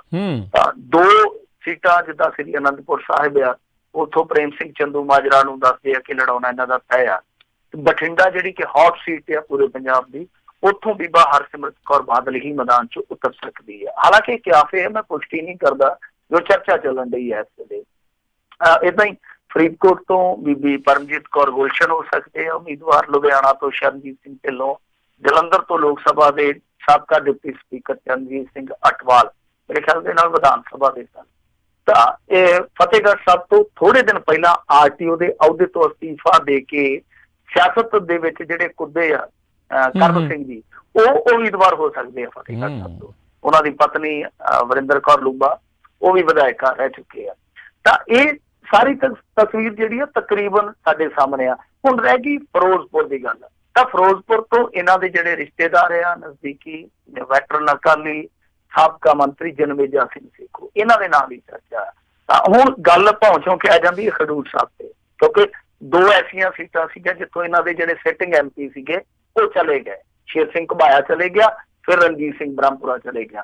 ਤਾਂ ਹੁਣ ਰਣਜੀਤ ਸਿੰਘ ਬ੍ਰਹਮਪੁਰਾ ਦੀ ਜਗ੍ਹਾ ਤੇ ਪਹਿਲਾਂ ਤੇ ਵਿਰਸਾ ਸਿੰਘ ਵਲਟੋਆ ਬਾਰੇ ਕਿਹਾ ਜਾਂਦਾ ਸੀਗਾ ਕਿ ਉਹਨਾਂ ਦੇ ਨਾਮ ਤੇ ਗੁਣਾ ਪੈ ਸਕਦਾ ਆ, ਪਰ ਹੁਣ ਸੁਣ ਦੇ ਵਿੱਚ ਆ ਰਿਹਾ ਕਿ ਬੀਬੀ ਜਗੀਰ ਕੌਰ ਨੂੰ ਇੱਥੋਂ ਮੈਦਾਨ 'ਚ ਉਤਾਰਨ ਦੀ ਤਿਆਰੀ ਕੀਤੀ ਜਾ ਰਹੀ ਹੈ। ਤੇ ਤੁਸੀਂ ਵੇਖਿਆ ਵੀ ਹੋਣਾ ਕਿ ਬੀਬੀ ਜਗੀਰ ਕੌਰ ਇਸ ਇਲਾਕੇ ਦੇ ਵਿੱਚ ਪਿਛਲੇ ਦਿਨੀ ਕਾਫੀ ਸਰਗਰਮ ਵੇਖੀ ਗਈ ਸੀ। ਕੁੱਲ ਮਿਲਾ ਕੇ ਤੋਪਾਂ ਜਿਹੜੀਆਂ ਉਹਨਾਂ ਨੂੰ ਹੁਣ ਵੇੜਿਆ ਜਾ ਰਿਹਾ, ਮੈਦਾਨ 'ਚ ਲਿਆਇਆ ਜਾ ਰਿਹਾ। ਉਹ ਚੱਲਣਗੀਆਂ ਕਿੰਨੇ ਕੁ ਧਮਾਕੇ ਕਰਨਗੀਆਂ ਉਹ ਤੇ ਭਾਈ ਹੁਣ ਲੋਕਾਂ ਨੇ ਦੱਸਣਾ। ਪਰ ਤਿਆਰੀਆਂ ਜਿਹੜੀਆਂ ਉਹ ਕਾਂਗਰਸ ਤੇ ਅਕਾਲੀਆਂ ਉਹਨੇ ਬਰਾਬਰ ਕਰ ਲਈਆਂ। ਹਾਲਾਂਕਿ ਦੂਜੀਆਂ ਧਿਰਾਂ ਜਿਹੜੀਆਂ ਉਹ ਹਾਲੇ ਛਸ਼ੋ ਪੰਜ ਦੇ ਵਿੱਚ ਹੀ ਆ ਕਿ ਕਿਹਦੇ ਨਾਲ ਅਸੀਂ ਅਲਾਇੰਸ ਕਰੀਏ, ਕਿਹਨੂੰ ਛੱਡੀਏ, ਕਿਹਨੂੰ ਰੱਖੀਏ, ਕਿੱਥੋਂ ਲੜੀਏ। ਕਿੱਥੋਂ ਸੀਟ ਛੱਡੀਏ। ਸੋ ਇਹਨਾਂ ਨੇ ਤਕਰੀਬਨ ਆਪਣੀਆਂ ਤਿਆਰੀਆਂ ਜਿਹੜੀਆਂ ਮੁਕੰਮਲ ਕਰ ਲਈ। ਜੀ ਜੀ। ਸੋ ਇਹ ਤਾਂ ਗੱਲ ਹੈ, ਜਿਹੜੇ ਪੁਰਾਣੀਆਂ ਪਾਰਟੀਆਂ ਆ ਉਹਨਾਂ ਦੇ ਕੋਲ ਇਨਫਰਾਸਟਰਕਚਰ ਫਿਰ ਥੋੜ੍ਹਾ ਤਗੜਾ ਹੁੰਦਾ, ਸੋ ਇਹ ਚੀਜ਼ਾਂ ਦੇ ਵੱਲ ਜਲਦੀ ਵੱਧ ਜਾਂਦੇ ਨੇ। ਅਗਲੀ ਜਿਹੜੀ ਮਿੰਟੂ ਜੀ ਗੱਲ ਕਰਦੇ, ਕਹਿੰਦੇ ਡਰੱਗ ਮਾਮਲੇ ਦੇ ਵਿੱਚ ਜਗਦੀਸ਼ ਭੋਲਾ ਹਾਈ ਕੋਰਟ ਪਹੁੰਚਿਆ ਤੇ CBI ਕੋਰਟ ਦੇ ਫੈਸਲੇ ਨੂੰ ਚੁਣੌਤੀ। ਦੇਖੋ ਇਹ ਇੱਕ ਸਧਾਰਨ ਜੀ ਗੱਲ ਆ ਕਿ ਜਦੋਂ ਹੇਠਲੀ ਅਦਾਲਤ ਦੇ ਵਿੱਚੋਂ ਕਿਸੇ ਨੂੰ ਵੀ ਸਜ਼ਾ ਹੁੰਦੀ ਆ, ਅਗਲਾ ਅਪਰ ਕੋਰਟ ਦੇ ਵਿੱਚ ਜਾਂਦਾ ਹੀ ਆ, ਕਿਉਂਕਿ ਉਮੀਦ ਹੁੰਦੀ ਆ ਕਿ ਉਸ ਤੋਂ ਸਜ਼ਾ ਟੁੱਟ ਜਾਊਗੀ। ਸਜ਼ਾ ਟੁੱਟਣ ਤੋਂ ਭਾਵੇਂ ਹੁੰਦਾ ਕਿ ਘੱਟ ਜਾਊਗੀ। ਪਹਿਲੀ ਉਮੀਦ ਇਹ ਹੁੰਦੀ ਹੈ ਕਿ ਸ਼ਾਇਦ ਉੱਤੋਂ ਬਰੀ ਹੋ ਜਾਵਾਂ, ਤਾਂ ਦੂਸਰੀ ਉਮੀਦ ਇਹ ਹੁੰਦੀ ਹੈ ਕਿ ਚਲੋ ਘੱਟ ਹੀ ਹੋ ਜਾਵੇ, ਛੇਕੜ ਘੱਟ ਹੋ ਜਾਊਗੀ ਤੇ ਉਹਦੇ ਵਿੱਚ ਕੀ ਆ ਕਿ ਰਾਹਤ ਮਿਲ ਜਾਂਦੀ ਆ, ਤੇ ਜਿੰਨੀ ਕੋ ਉਦੋਂ ਤੱਕ ਕੱਟੀ ਹੁੰਦੀ ਆ, ਜੇ ਕੋਈ ਸਾਲ 2 ਸਾਲ 4 ਸਾਲ ਘੱਟ ਹੋ ਜਾਵੇ ਤੇ ਬੰਦਾ ਰਿਹਾ ਹੋ ਜਾਂਦਾ, ਗੱਲ ਉੱਥੇ ਆ ਜਾਂਦੀ। ਕਈ ਵਾਰ ਅੰਡਰਗੋਨ ਕਹਿ ਦਿੰਦੇ ਉਹਨੂੰ, ਉਹ ਵੀ ਹੋ ਜਾਂਦਾ ਬੰਦਾ। ਖੈਰ ਇਸ ਮਾਮਲੇ ਦੇ ਵਿੱਚ ਹੁਣ ਇਹੀ ਤਾਜ਼ਾ ਅਪਡੇਟ ਆ ਕਿ ਜਗਦੀਸ਼ ਭੋਲਾ ਜਿਹੜਾ ਉਹ ਹਾਈ ਕੋਰਟ ਦੇ ਵਿੱਚ ਪਹੁੰਚ ਗਿਆ। ਅਪੀਲ ਜਿਹੜੀ ਆ ਉਹ ਉੱਥੇ ਪੈ ਜਾਊਗੀ। ਹੁਣ ਇਹ ਅਪੀਲ ਐਸੀ ਹੁੰਦੀ ਆ, ਮੈਂ ਤੁਹਾਨੂੰ ਦੱਸ ਦੇਵਾਂ, ਇਹਦੇ ਵਿੱਚ ਇਹ ਨਹੀਂ ਹੁੰਦਾ ਕਿ ਤੁਰੰਤ ਸੁਣਵਾਈ ਹੋਣੀ ਆ। ਹੋ ਸਕਦਾ 6 ਮਹੀਨੇ ਲੱਗ ਜਾਣ, ਹੋ ਸਕਦਾ ਸਾਲ ਲੱਗ ਜਾਵੇ, ਹੋ ਸਕਦਾ ਸਾਲਾਂ ਵੱਧੀ ਸਮਾਂ ਲੱਗ ਜਾਵੇ। ਕਈ ਵਾਰ ਜ਼ਮਾਨਤ ਮਿਲ ਜਾਂਦੀ ਆ ਬੰਦੇ ਨੂੰ, ਹਾਈ ਕੋਰਟ ਜ਼ਮਾਨਤ ਦੇ ਦਿੰਦਾ, ਤੇ ਅਪੀਲ ਜਿਹੜੀ ਉਹ 15 ਸਾਲ ਨਹੀਂ ਨਿਕਲਦੀ। ਸੋ ਇਹ ਇਸ ਤਰ੍ਹਾਂ ਦੀ ਅਪੀਲ ਆ। ਇਹਦੇ ਤੇ ਆਪਾਂ ਤੁਰੰਤ ਕੋਈ ਪ੍ਰਤੀਕਿਰਿਆ ਦੇ ਦਈਏ ਕਿ ਆਹ ਹੋ ਜਾਣਾ, ਐਦਾਂ ਹੋ ਜਾਣਾ, ਇਹ ਮੇਰੇ ਖਿਆਲ ਦੇ ਨਾਲ ਕਾਲੀ ਹੋਊਗੀ, ਇਹ ਅਤਕਥ ਨਹੀਂ ਹੋਊਗੀ। ਸੋ ਕਹਿਣ ਦਾ ਭਾਵ ਇਹ ਆ ਕਿ ਇਹ ਅਪੀਲ ਜਿਹੜੀ ਆ ਉਹ ਲੰਮੇਰੀ ਚੱਲ ਸਕਦੀ ਆ। ਉਹਦੇ ਵਿੱਚ ਜਗਦੀਸ਼ ਭੋਲਾ ਜਿਹੜਾ ਉਹ ਇਹ ਦਾਅ ਜ਼ਰੂਰ ਖੇਡ ਸਕਦਾ ਕਿ ਮੈਨੂੰ ਇੰਨਾ ਚਿਰ ਹੋ ਗਿਆ ਅੰਦਰ ਬੈਠਿਆਂ ਨੂੰ, ਸਜ਼ਾ ਮੈਨੂੰ ਹੋ ਚੁੱਕੀ ਆ, ਸਜ਼ਾ ਮੇਰੀ ਸਟੇ ਕਰ ਦਿਓ, ਤਦ ਤੱਕ ਮੇਰੀ ਜ਼ਮਾਨਤ ਲੈ ਲਓ, ਕਿਉਂਕਿ ਭੋਲਾ ਬੰਦਾ ਮੈਂ ਦੇਸ਼ ਛੱਡ ਕੇ ਕਿਤੇ ਨਹੀਂ ਜਾਊਂਗਾ। ਜਦੋਂ ਤੁਸੀਂ ਸੱਦੋਗੇ, ਜਦੋਂ ਆਵਾਜ਼ ਮਾਰੋਗੇ ਫਿਰ ਆ ਜਾਊ। ਜੀ ਜੀ। ਅਗਲੀ ਗੱਲ ਕਰਦੇ 1986 ਦੇ ਨਕੋਦਰ ਗੋਲੀकांड ਮਾਮਲਾ ਵੀ ਜਿਹੜਾ ਹਾਈ ਕੋਰਟ ਦੇ ਵਿੱਚ ਪਹੁੰਚਿਆ। ਦੇਖੋ ਇਹ HC ਅਰੋੜਾ ਜਿਹੜੇ ਸਮਾਜ ਸੇਵੀ ਵੀ ਆ, ਐਡਵੋਕੇਟ ਵੀ ਆ, ਉਹਨਾਂ ਨੇ ਮਾਮਲਾ ਜਿਹੜਾ ਉਹ ਹੁਣ ਹਾਈ ਕੋਰਟ ਦੇ ਵਿੱਚ ਖੜਿਆ ਐਜ਼ ਐਨ ਐਡਵੋਕੇਟ। ਪਰ ਇਹਦੇ ਵਿੱਚ ਪਟੀਸ਼ਨਰ ਜਿਹੜੇ ਆ ਉਹ 4 ਨੌਜਵਾਨ ਜਿਹੜੇ ਸਿੱਖ ਨੌਜਵਾਨ ਉਦੋਂ ਮਾਰੇ ਗਏ ਸੀ, ਪੁਲਿਸ ਵੱਲੋਂ ਕਤਲ ਕੀਤੇ ਗਏ ਸੀਗੇ, ਉਹਨਾਂ ਦੇ ਵਿੱਚੋਂ ਇੱਕ ਦੇ ਪਿਤਾ ਜਿਹੜੇ ਬਲਦੇਵ ਸਿੰਘ ਉਹ ਨੇ ਪਟੀਸ਼ਨਰ। ਤਾਂ ਇਹ ਮਾਮਲਾ ਜਿਹੜਾ ਉਹ ਉਹਨਾਂ ਨੇ ਹੀ ਇੱਥੋਂ ਤੱਕ ਖੜਿਆ। ਤਾਂ ਸਾਰੇ ਐਪੀਸੋਡ ਦਾ ਤੁਹਾਨੂੰ ਪਤਾ ਹੀ ਆ, ਜਿਹੜਾ ਦੁਖਦਾਇਕ ਕਾਂਡ ਵਾਪਰਿਆ, ਦਰਦਨਾਕ ਕਾਂਡ ਵਾਪਰਿਆ, ਔਰ ਬਿਲਕੁਲ ਇਸੇ ਤਰ੍ਹਾਂ ਦਾ ਹੀ ਸੀਗਾ, ਇਸੇ ਤਰਜ਼ ਦਾ ਹੀ ਸੀਗਾ। ਜੇ ਤੁਸੀਂ ਦੇਖੋਗੇ ਕਿ ਪਹਿਲਾਂ ਬੇਅਦਬੀ ਹੁੰਦੀ ਆ, ਫਿਰ ਗੋਲੀकांड ਵਾਪਰਦਾ। ਮਤਲਬ ਕਿ ਜਿੱਦਾਂ ਪਹਿਲਾਂ ਬਰਗਾੜੀ ਦੇ ਵਿੱਚ ਬੇਅਦਬੀ ਹੋਈ, ਫਿਰ ਬਾਈਬਲ ਦੇ ਵਿੱਚ ਗੋਲੀकांड ਵਾਪਰ ਜਾਂਦਾ। ਤਾਂ ਓਦਾਂ ਹੀ ਨਕੋਦਰ ਦੇ ਵਿੱਚ ਪਹਿਲਾਂ ਗੁਰੂ ਗ੍ਰੰਥ ਸਾਹਿਬ ਦੀਆਂ ਜੋ ਸਰੂਪ ਹੁੰਦੇ ਆ ਉਹ ਅਗਨ ਭੇਟ ਕੀਤੇ ਗਏ, ਉਹਨਾਂ ਨੂੰ ਨੁਕਸਾਨ ਪਹੁੰਚਾਇਆ ਗਿਆ ਸ਼ਾਇਦ। ਤਾਂ ਉਸ ਤੋਂ ਬਾਅਦ ਹੋਇਆ ਕਿ ਜਦੋਂ ਪ੍ਰੋਟੈਸਟ ਕੀਤਾ ਜਾ ਰਿਹਾ ਸੀਗਾ, ਉਦੋਂ ਪੁਲਿਸ ਵੱਲੋਂ ਫਾਇਰਿੰਗ ਕਰਕੇ ਇਹ 4 ਨੌਜਵਾਨ ਮਾਰ ਦਿੱਤੇ ਸੀਗੇ। 4 ਨੌਜਵਾਨ ਜਿਹੜੇ ਮਾਰੇ ਸੀਗੇ, ਇਹਨਾਂ ਦੇ ਵਿੱਚੋਂ ਇੱਕ ਦੇ ਤਾਂ ਬਹੁਤ ਨੇੜਿਓਂ ਸ਼ੂਟ ਕਰਕੇ ਜਬਾੜੇ 'ਚ ਗੋਲੀ ਮਾਰੀ ਗਈ। ਕੁਛ ਲੋਕ ਤੇ ਕਹਿੰਦੇ ਆ ਕਿ ਇਹਨਾਂ ਦੇ ਵਿੱਚੋਂ 1-2 ਨੌਜਵਾਨ ਜਿਹੜੇ ਆ ਪਾਸੋਂ ਭੱਜ ਕੇ ਫੜ ਕੇ ਫਿਰ ਮਾਰੇ ਗਏ। ਤਾਂ ਉਸ ਸਮੇਂ ਜਿਹੜਾ DM ਹੁੰਦਾ ਸੀਗਾ ਉਹ ਹੁੰਦਾ ਸੀ ਦਰਬਾਰਾ ਸਿੰਘ ਗੁਰੂ, ADC ਵੀ ਸੀਗਾ। ਤਾਂ ਜਿਹੜਾ ਉਸ ਸਮੇਂ SSP ਹੁੰਦਾ ਸੀ ਉਹ ਹੁੰਦਾ ਸੀ ਇਜ਼ਹਾਰ ਆਲਮ, ਤੇ ਜਿਹੜਾ ਉਸ ਸਮੇਂ SP ਹੈਡਕੁਆਟਰ ਸੀਗਾ ਉਹ ਹੁੰਦਾ ਸੀ ਸ਼ਾਇਦ ਅਸ਼ਵਨੀ ਕੁਮਾਰ। ਇਹ 3 ਬੰਦੇ ਸੀਗੇ ਜਿਹੜੇ ਉਹ ਜਸਟਿਸ ਗੁਰਨਾਮ ਸਿੰਘ ਦੀ ਰਿਪੋਰਟ ਦੇ ਵਿੱਚ ਇੱਕ ਤਰ੍ਹਾਂ ਨਾਲ ਕਹਿ ਲਈਏ ਕਿ ਦਾਗੀ ਮੰਨੇ ਗਏ ਸੀ। ਤਾਂ ਉਹ ਜਿਹੜੀ ਰਿਪੋਰਟ ਸੀਗੀ ਉਦੋਂ ਹੀ ਆ ਗਈ ਸੀ 1986 ਦੇ ਵਿੱਚ, ਫਿਰ ਬਾਅਦ ਦੇ ਵਿੱਚ ਨੱਪੀ ਗਈ ਰਿਪੋਰਟ। ਉਦੋਂ ਬਰਨਾਲਾ ਸਰਕਾਰ ਹੁੰਦੀ ਸੀਗੀ, ਫਿਰ ਅਕਾਲੀਆਂ ਦੀ 97 'ਚ ਸਰਕਾਰ ਆਈ, ਤਾਂ ਫਿਰ ਬਾਅਦ ਦੇ ਵਿੱਚ ਇਹਨਾਂ ਦੀ ਸਰਕਾਰ ਆਈ 2007 ਦੇ ਵਿੱਚ। ਸੋ ਕਹਿਣ ਦਾ ਭਾਵ ਹੈ ਕਿ 3 ਦਫਾ ਫਿਰ ਅਕਾਲੀਆਂ ਦੀ ਸਰਕਾਰ ਆਈ ਬਰਨਾਲਾ ਸਰਕਾਰ ਤੋਂ ਬਾਅਦ, ਪਰ ਇਹਦੇ ਤੇ ਕੋਈ ਕਾਰਵਾਈ ਨਹੀਂ ਕੀਤੀ। ਸੋ ਸਾਫ਼ ਹੈ ਇਸ ਰਿਪੋਰਟ ਦੇ ਵਿੱਚ ਕਿ ਉਹ ਜਿਹੜੀ ਗੋਲੀ ਚਲਾਈ ਗਈ ਸੀਗੀ ਉਹ ਗੋਲੀ ਚਲਾਉਣ ਦੀ ਕੋਈ ਜ਼ਰੂਰਤ ਨਹੀਂ ਸੀਗੀ, ਗੈਰ ਜ਼ਰੂਰੀ ਗੋਲੀ ਚਲਾਈ ਗਈ, ਇਹਨਾਂ ਨੂੰ ਬੇਕਿਰਕੀ ਦੇ ਨਾਲ ਗੋਲੀਆਂ ਮਾਰੀ। ਤਾਂ ਉਹਦੇ ਵਿੱਚ ਇਹਨਾਂ 3 ਤੇ ਹੀ ਉਂਗਲ ਚੁੱਕੀ ਗਈ ਆ। ਤਾਂ ਬਹਰਹਾਲ ਹੁਣ ਇਹ ਵੇਖਣਾ ਹੋਏਗਾ ਕਿ ਹਾਈ ਕੋਰਟ ਕੀ ਡਾਇਰੈਕਸ਼ਨ ਦਿੰਦਾ। ਪਰ ਇਹ ਦੁੱਖ ਦੀ ਗੱਲ ਆ ਕਿ ਜੋ ਸਟੈਪ ਸਰਕਾਰਾਂ ਨੇ ਚੁੱਕਣਾ ਸੀਗਾ, ਜੋ ਸਰਕਾਰਾਂ ਨੂੰ ਪਹਿਲ ਕਦਮੀ ਕਰਨੀ ਚਾਹੀਦੀ ਸੀਗੀ, ਉਹ ਨਹੀਂ ਹੋਈ। ਉਲਟਾ ਪੀੜਤ ਦੇਖੋ, ਉਹ ਮੇਰੇ ਖਿਆਲ ਦੇ ਨਾਲ ਡਬਲ ਸਿਟੀਜ਼ਨ ਆ, ਸ਼ਾਇਦ ਅਮਰੀਕਾ 'ਚ ਰਹਿੰਦੇ ਆ ਇਹ ਜਿਹੜੇ ਬਲਦੇਵ ਸਿੰਘ ਜੀ ਆ, ਤਾਂ ਕਿਸੇ ਹੋਰ ਕੰਟਰੀ 'ਚ ਰਹਿੰਦੇ ਵੀ ਹੋ ਸਕਦੇ, ਮੈਨੂੰ ਪੱਕਾ ਨਹੀਂ ਪਤਾ, ਪਰ ਡਬਲ ਸਿਟੀਜ਼ਨ ਆ। ਤਾਂ ਉਹ ਦੇਖੋ ਕਿ ਬਾਹਰ ਆ ਕੇ ਇੱਕ ਫਾਈਟ ਕਰ ਰਹੇ ਆ, ਲੀਗਲ ਫਾਈਟ ਕਰ ਰਹੇ ਆ। ਤਾਂ ਇਹ ਇੱਕ ਮੈਂ ਕਹੂੰਗਾ ਕਿ ਸਟੇਟ ਦੀ ਜ਼ਿੰਮੇਵਾਰੀ ਸੀਗੀ ਕਿ ਪੀੜਤਾਂ ਨੂੰ ਇਨਸਾਫ ਲੈ ਕੇ ਦਿੰਦੇ, ਪਰ ਹੋ ਕੀ ਰਿਹਾ ਕਿ ਪੀੜਤ ਜਿਹੜੇ ਆ ਉਹ ਇੰਨੇ ਸਾਲਾਂ ਬਾਅਦ ਫਿਰ ਅੱਜ ਦੀ ਘੜੀ ਫਿਰ ਧੱਕੇ ਖਾ ਰਹੇ ਆ। ਤਾਂ ਦੇਖਣਾ ਹੋਏਗਾ ਕਿ ਹੁਣ ਹਾਈ ਕੋਰਟ ਉਹਨਾਂ ਦਾ ਪੱਲਾ ਫੜਦਾ ਹੈ ਜਾਂ ਫਿਰ ਉਹ ਵੀ ਹੱਥ ਕਮਾ ਦਿੰਦਾ ਕਿ ਭਾਈ ਸਾਡੇ ਵਾਸਤੇ ਕੋਈ ਗੱਲ। ਜੀ ਜੀ। ਅਗਲੀ ਜਿਹੜੀ ਖਬਰ 'ਤੇ ਨਜ਼ਰ ਮਾਰਦੇ ਹਾਂ, ਬੱਸਾਂ ਵਿੱਚ ਔਰਤਾਂ ਬਜ਼ੁਰਗਾਂ ਲਈ ਸੀਟਾਂ ਰਾਖਵੀਆਂ ਰੱਖਣ ਦੇ ਆਦੇਸ਼, ਇਹ ਸਿਰਫ ਸਰਕਾਰੀ ਬੱਸਾਂ 'ਤੇ ਆ ਜਾਂ ਬਾਕੀਆਂ 'ਤੇ ਵੀ ਨਾਲ? ਮੇਰੇ ਖਿਆਲ ਦੇ ਨਾਲ ਇਹ ਸਾਰੀਆਂ ਬੱਸਾਂ ਤੇ ਹੋਣਗੇ ਸ਼ਾਇਦ, ਕਿਉਂਕਿ ਆਮ ਤੌਰ ਤੇ ਵੇਖੀਦਾ ਨਾ ਜਦੋਂ ਆਪਾਂ ਬੱਸ ਦੇ ਵਿੱਚ ਚੜ੍ਹਦੇ, ਕੋਈ ਵੀ ਬੱਸ ਹੁੰਦੀ ਆ ਤਾਂ ਅਗਲੀਆਂ ਸੀਟਾਂ ਤੇ ਲਿਖਿਆ ਹੁੰਦਾ ਹੈ ਰਾਖਵੀਆਂ ਸੀਟਾਂ, ਕੁਛ ਅੰਗਹੀਣ ਲਈ ਲਿਖਿਆ ਹੁੰਦੀਆਂ, ਕੁਛ ਬਜ਼ੁਰਗਾਂ ਲਈ। ਤਾਂ ਉਹ ਇੱਕ ਛੋਟਾ ਜਿਹਾ ਕੋਟਾ ਹੁੰਦਾ, ਪਰ ਇਹਨਾਂ ਨੇ ਹੁਣ 15 ਸੀਟਾਂ ਰਾਖਵੀਆਂ ਕਰ ਦਿੱਤੀਆਂ। 15 ਸੀਟਾਂ, ਹਾਲਾਂਕਿ ਪੱਕਾ ਨਹੀਂ ਹੈ ਕਿ ਸਰਕਾਰੀ ਬੱਸਾਂ 'ਚ ਕਹਿ ਰਹੇ ਆ ਜਾਂ ਨਿੱਜੀ ਬੱਸਾਂ 'ਚ, ਪਰ ਉੱਦਾਂ ਹੁੰਦੀਆਂ। ਤਾਂ ਇਹਨਾਂ ਨੇ ਸਾਰਿਆਂ ਨੂੰ ਹਦਾਇਤਾਂ ਦੇ ਦਿੱਤੀਆਂ, ਸਟੇਟ ਟਰਾਂਸਪੋਰਟ ਕਮਿਸ਼ਨਰ ਨੂੰ ਵੀ ਹਦਾਇਤਾਂ ਦੇ ਦਿੱਤੀਆਂ, ਪ੍ਰਮੁੱਖ ਸੈਕਟਰੀ ਹੈ ਜਿਹੜਾ ਟਰਾਂਸਪੋਰਟ ਦਾ, ਉਹਨੂੰ ਵੀ ਇਹਨਾਂ ਨੇ ਕਹਿ ਦਿੱਤਾ ਕਿ ਇਹ ਸਭ ਕੁਛ ਹੈ ਜਿਹੜਾ ਉਹ ਬਜ਼ੁਰਗਾਂ ਲਈ, ਦਿਵਿਆਂਗਾਂ ਲਈ, ਬੀਬੀਆਂ ਲਈ ਸਫ਼ਰ ਸੌਖਾ ਕਰਨ ਵਾਸਤੇ ਯਕੀਨੀ ਬਣਾਇਆ ਜਾਵੇ। ਇਹਨਾਂ ਨੇ ਕਿਹਾ ਕਿ 4 ਤੋਂ 6 ਨੰਬਰ ਦੀ ਜਿਹੜੀ ਸੀਟ ਆ ਉਹ ਬਜ਼ੁਰਗਾਂ ਵਾਸਤੇ ਹੋਵੇ, 7 ਤੋਂ 18 ਤੱਕ ਜਿਹੜੀਆਂ ਸੀਟਾਂ ਨੇ ਉਹ ਬੀਬੀਆਂ ਲਈ ਰਾਖਵੀਆਂ ਕੀਤੀਆਂ ਜਾਣ, ਤੇ 4 ਤੋਂ 18 ਦੇ ਵਿੱਚ ਹੀ ਜਿਹੜੇ ਅੰਗਹੀਣ ਹੁੰਦੇ ਆ ਭੈਣ ਭਰਾ, ਉਹਨਾਂ ਦੇ ਵਾਸਤੇ ਰਿਜ਼ਰਵੇਸ਼ਨ ਰੱਖੀ ਜਾਵੇ।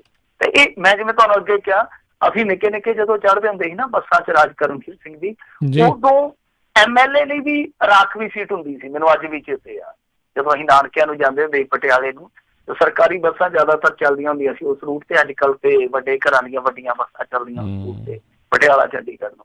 ਤਾਂ ਉੱਥੇ ਜਦੋਂ ਅਸੀਂ ਚੜ੍ਹਦੇ ਹੁੰਦੇ ਸੀਗੇ, ਅਸੀਂ ਨਿੱਕੇ ਨਿੱਕੇ ਪੜ੍ਹਦੇ ਹੁੰਦੇ ਸੀ ਕਿ ਉਹਦੇ ਵਿੱਚ ਇਹ ਲਿਖਿਆ ਹੁੰਦਾ ਸੀ ਫਰੰਟ ਸੀਟਾਂ ਜਿਹੜੀ ਡਰਾਈਵਰ ਸੀਟ ਤੋਂ ਆਪੋਜ਼ਿਟ ਹੁੰਦੀਆਂ, ਤਾਂ ਇਹ ਵਿਧਾਇਕਾਂ ਲਈ ਰਾਖਵੀ। ਯਾਨੀ ਉਹ ਕਹਿਣ ਦਾ ਮਤਲਬ ਕਿ ਉਦੋਂ ਵਿਧਾਇਕ ਵੀ ਸ਼ਾਇਦ ਇਹਨਾਂ ਬੱਸਾਂ 'ਚ ਸਫ਼ਰ ਕਰਿਆ ਕਰਦੇ ਸੀ। ਅੱਜ ਤੇ ਉਹਨਾਂ ਦੇ ਕੋਲ ਲਗਜ਼ਰੀ ਕਾਰਾਂ ਨੇ, ਸੁੱਖ ਦੇ ਨਾਲ ਤਰੱਕੀ ਕੀਤੀ ਉਹਨਾਂ ਨੇ। ਪਰ ਇਹਦੇ ਵਿੱਚ ਇਹ ਆ ਕਿ ਹੁਣ ਵੀ ਅਸੀਂ ਦੇਖਦੇ ਹਾਂ ਕਿ ਉਹ ਲਿਖਿਆ ਤਾਂ ਹੁੰਦਾ ਬਜ਼ੁਰਗਾਂ ਲਈ, ਪਰ ਉੱਥੇ ਬੈਠਾ ਕੋਈ ਪਾੜਾ ਹੁੰਦਾ।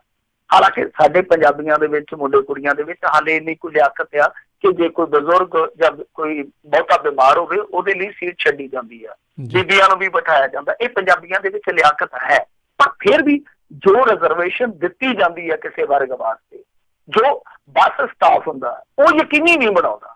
ਸੋ ਇਹ ਸਮੱਸਿਆ ਇੱਥੇ ਵੀ ਆਏਗੀ ਕਿ ਜੇ ਫਾਈਲਾਂ ਦੇ ਵਿੱਚ ਇਹ ਸਭ ਕੁਛ ਕਰ ਦਿੱਤਾ ਜਾਂਦਾ ਤਾਂ ਜੋ ਲਾਗੂ ਕਰਨਾ ਹੁੰਦਾ ਕੀ ਉਹ ਲਾਗੂ ਕੀਤਾ ਜਾਊਗਾ? ਕਿਉਂਕਿ ਬੱਸਾਂ ਦਾ ਸਟਾਫ ਹੈ ਜਿਹੜਾ, ਉਹਨਾਂ ਨੂੰ ਪਤਾ ਹੁੰਦਾ ਕਿ ਜਿੱਦਾਂ ਹੁਣ ਸਰਕਾਰੀ ਬੱਸਾਂ ਦੇ ਵਿੱਚ ਇਹਨਾਂ ਨੂੰ ਮੁਫ਼ਤਖੋਰੀ ਗਿਣਿਆ ਜਾਂਦਾ ਜਾਂ ਅੰਗਹੀਣ ਜਿਹੜੇ ਉਹਨਾਂ ਦੇ ਕੋਲ ਵੱਖਰਾ ਪਾਸ ਹੁੰਦਾ, ਤਾਂ ਕਈ ਦਫਾ ਬੋਝ ਸਮਝਿਆ ਜਾਂਦਾ ਹੈ। ਉਹ ਜਿਹੜੀ ਇੱਕ ਸਖਤੀ ਦੀ ਜ਼ਰੂਰਤ ਹੈ ਕਿ ਉਹ ਇੱਛਾ ਸ਼ਕਤੀ ਨਾਲ ਸਖਤੀ ਵਿਖਾਈ ਜਾਊਗੀ ਇਸ ਸਾਰੀ ਚੀਜ਼ ਨੂੰ ਇੰਪਲੀਮੈਂਟ ਕਰਨ ਵਾਸਤੇ, ਜਾਂ ਸਿਰਫ ਨੰਬਰ ਗੇਮ ਚੱਲੂਗੀ ਕਿ ਹਾਂਜੀ ਅਸੀਂ ਸਭ ਕੁਛ ਕਰ ਦਿੱਤਾ ਇਹਨਾਂ ਵਰਗਾਂ ਵਾਸਤੇ। ਜੀ ਜੀ। ਅਤੇ ਮਿੰਟੂ ਜੀ, ਅੱਜ ਆਪਣਾ ਜਿਹੜੇ ਸਰੋਤਿਆਂ ਦੇ ਸਵਾਲ ਵੀ ਲੈਣੇ ਆ, ਸੋ ਇੱਕ ਦੀ ਖਬਰ ਤੋਂ ਬਾਅਦ ਦੇ ਵਿੱਚ ਸਰੋਤਿਓ ਬ੍ਰੇਕ ਲੈ ਕੇ ਆਵਾਂਗੇ ਮੁੜ ਕੇ, ਤੇ ਫਿਰ ਤੁਸੀਂ ਵੀ ਜਿਹੜੇ ਮਿੰਟੂ ਜੀ ਨੂੰ ਸਵਾਲ ਪੁੱਛ ਸਕੋਗੇ। ਅਗਲੀ ਜੇ ਖਬਰ 'ਤੇ ਨਜ਼ਰ ਮਾਰੀਏ, ਕਹਿੰਦੇ ਪੱਕੇ ਹੋਏ ਅਧਿਆਪਕਾਂ ਦੀਆਂ ਖੁਸ਼ੀਆਂ ਨੂੰ ਨੋਟੀਫਿਕੇਸ਼ਨ ਦੇ ਕੇ ਲੱਗਾ ਕਰੰਟ। ਦੇਖੋ, ਇਹਨਾਂ ਨੇ ਇੱਕ ਬਹੁਤ ਵੱਡੀ ਪ੍ਰਾਪਤੀ ਗਿਣਾਈ ਆ ਕਿ ਅਸੀਂ ਅਧਿਆਪਕਾਂ ਨੂੰ ਪੱਕਿਆਂ ਕਰ ਰਹੇ ਹਾਂ ਜੀ, ਜਿਹੜੇ 5178 ਅਧਿਆਪਕ ਉਹਨਾਂ ਨੂੰ ਪੱਕਾ ਕਰ ਰਹੇ ਹਾਂ। ਪਰ ਹੁਣ ਜਿਹੜਾ ਨੋਟੀਫਿਕੇਸ਼ਨ ਜਾਰੀ ਹੋਇਆ ਉਹਦੇ ਵਿੱਚ ਇਹਨਾਂ ਨੇ ਜੋ ਸ਼ਰਤ ਰੱਖੀ ਆ, ਉਹਦੇ ਵਿੱਚ ਇਹਨਾਂ ਨੇ ਗਿਣਿਆ ਜਿੱਦਾਂ ਹੁਣ ਭਰਤੀਆਂ ਹੋਈਆਂ ਵੱਖ-ਵੱਖ ਸਮੇਂ ਤੇ। ਕੁਛ ਅਧਿਆਪਕ ਜਿਹੜੇ ਆ ਉਹ 2014 'ਚ ਭਰਤੀ ਹੋਏ, ਕੁਛ 2015 'ਚ, 2016 'ਚ ਵੀ ਭਰਤੀ ਹੋਈ ਆ। ਤਾਂ ਕਹਿਣ ਦਾ ਭਾਵ ਇਹਨਾਂ ਨੇ ਇੱਕ ਸ਼ਰਤ ਰੱਖ ਦਿੱਤੀ ਆ ਕਿ 3 ਸਾਲ ਉਹ ਪਹਿਲਾਂ ਕੰਮ ਕਰਦੇ ਹੋਣ ਤੇ 2 ਸਾਲ ਪ੍ਰੋਬੇਸ਼ਨ ਪੀਰੀਅਡ ਜਿਹੜਾ ਉਹਨਾਂ ਦਾ ਰਹੇਗਾ, ਯਾਨੀ ਜੋ ਬੇਸਿਕ ਪੇ ਵਾਲਾ ਪੰਗਾ, ਤਾਂ 5 ਸਾਲ। ਤਾਂ ਯਾਨੀ ਕੁਛ 19 'ਚ ਪੱਕੇ ਹੋਣਗੇ, ਕੁਛ ਜਾ ਕੇ 21 'ਚ ਪੱਕੇ ਹੋਣਗੇ। ਤਾਂ ਤੁਸੀਂ ਇਹ ਦੇਖ ਲਓ ਕਿ ਤਦ ਤੱਕ ਉਹਨਾਂ ਨੂੰ ਪ੍ਰੋਬੇਸ਼ਨ ਪੀਰੀਅਡ ਵਾਲੀ ਜਿਹੜੀ ਉਹ ਤਨਖਾਹ, ਨਿਗੂਣੀ ਤਨਖਾਹ 15,000, ਉਹਦੇ ਤੇ ਕੰਮ ਕਰਨਾ ਪਊਗਾ। ਤਾਂ ਇਹ ਇੱਕ ਇਹਨਾਂ ਲਈ ਬਹੁਤ ਵੱਡਾ ਝਟਕਾ। ਕਿਸੇ ਨੂੰ 21 ਤੱਕ ਉਹ ਜਿਹੜੀ ਪ੍ਰੋਬੇਸ਼ਨ ਪੀਰੀਅਡ ਵਾਲੀ ਤਨਖਾਹ ਲੈਣੀ ਪਊਗੀ, ਕਿਸੇ ਨੂੰ 19 ਤੱਕ। ਸੋ ਇਹ ਆਪਣੇ ਆਪ ਦੇ ਵਿੱਚ ਇਹਨਾਂ ਲਈ ਇੱਕ ਬਹੁਤ ਵੱਡਾ ਝਟਕਾ। ਇਹਨਾਂ ਨੂੰ ਤੇ ਇਹ ਲੱਗਿਆ ਸੀਗਾ ਕਿ ਅਸੀਂ ਦੇਖੋ ਲੰਮੇ ਸਮੇਂ ਤੋਂ ਸੇਵਾ ਦੇ ਵਿੱਚ ਆ, ਸਿੱਧਿਆਂ ਹੀ ਪੱਕਿਆ ਕਰ ਦਿੱਤਾ ਜਾਊਗਾ ਉਹੀ ਤਨਖਾਹ ਜੋ ਕਿ ਆਮ ਬੰਦੇ ਦੀ ਤਨਖਾਹ, ਰੈਗੂਲਰ ਤਨਖਾਹ। ਪਰ ਇਹਨਾਂ ਨੇ ਨੋਟੀਫਿਕੇਸ਼ਨ ਦੇ ਵਿੱਚ ਇੱਕ ਕੁੰਡੀ ਰੱਖ ਦਿੱਤੀ ਆ, ਜਿਹਦੇ ਤੇ ਅਧਿਆਪਕ ਜਿਹੜੇ ਆ ਉਹ ਹੁਣ ਦੁਬਿਧਾ ਦੇ ਵਿੱਚ ਪਏ ਖਲੋਤੇ ਆ ਕਿ ਇਹ ਫੈਸਲਾ ਅਸੀਂ ਕਿਸ ਤਰ੍ਹਾਂ ਪ੍ਰਵਾਨ ਕਰੀਏ ਤਾਂ ਮਰਦੇ ਆ, ਜੇ ਇਸ ਫੈਸਲੇ ਨੂੰ ਨਕਾਰਦੇ ਹਾਂ ਤਾਂ ਇਹੋ ਜਿਹੀ ਸਰਕਾਰ ਆ ਕਿ ਇਸ ਮਾਮਲੇ ਦੇ ਵਿੱਚ ਜਿਹਨੂੰ ਇਹ ਪ੍ਰਾਪਤੀ ਦੱਸਦੇ ਪਿਆ ਉਹਦੇ ਵਿੱਚ ਵੀ ਇਹਨਾਂ ਨੇ ਇੱਕ ਕੁੰਡੀ ਰੱਖ ਲਈ। ਜੀ ਜੀ ਅਤੇ ਮਿੰਟੂ ਜੀ ਇੱਥੇ ਇੱਕ ਆਪਾਂ ਹੁਣ ਬ੍ਰੇਕ ਲੈਂਦੇ ਹਾਂ, ਬ੍ਰੇਕ ਤੋਂ ਬਾਅਦ ਮੁੜ ਕੇ ਵਾਪਸ ਆਉਂਦੇ ਹਾਂ ਸਰੋਤਿਓ। ਅਤੇ ਤੁਸੀਂ ਵੀ ਜੇ ਕੋਈ ਸਵਾਲ ਮਿੰਟੂ ਜੀ ਨੂੰ ਪੁੱਛਣਾ ਚਾਹੁੰਦੇ ਹੋ ਕਾਲ ਕਰ ਸਕਦੇ ਹੋ 408 272 5200 ਦੇ ਉੱਤੇ 4082725200 ਦੇ ਉੱਤੇ। ਮਿਲਦੇ ਹਾਂ ਇੱਕ ਬ੍ਰੇਕ ਤੋਂ ਬਾਅਦ 'ਚ।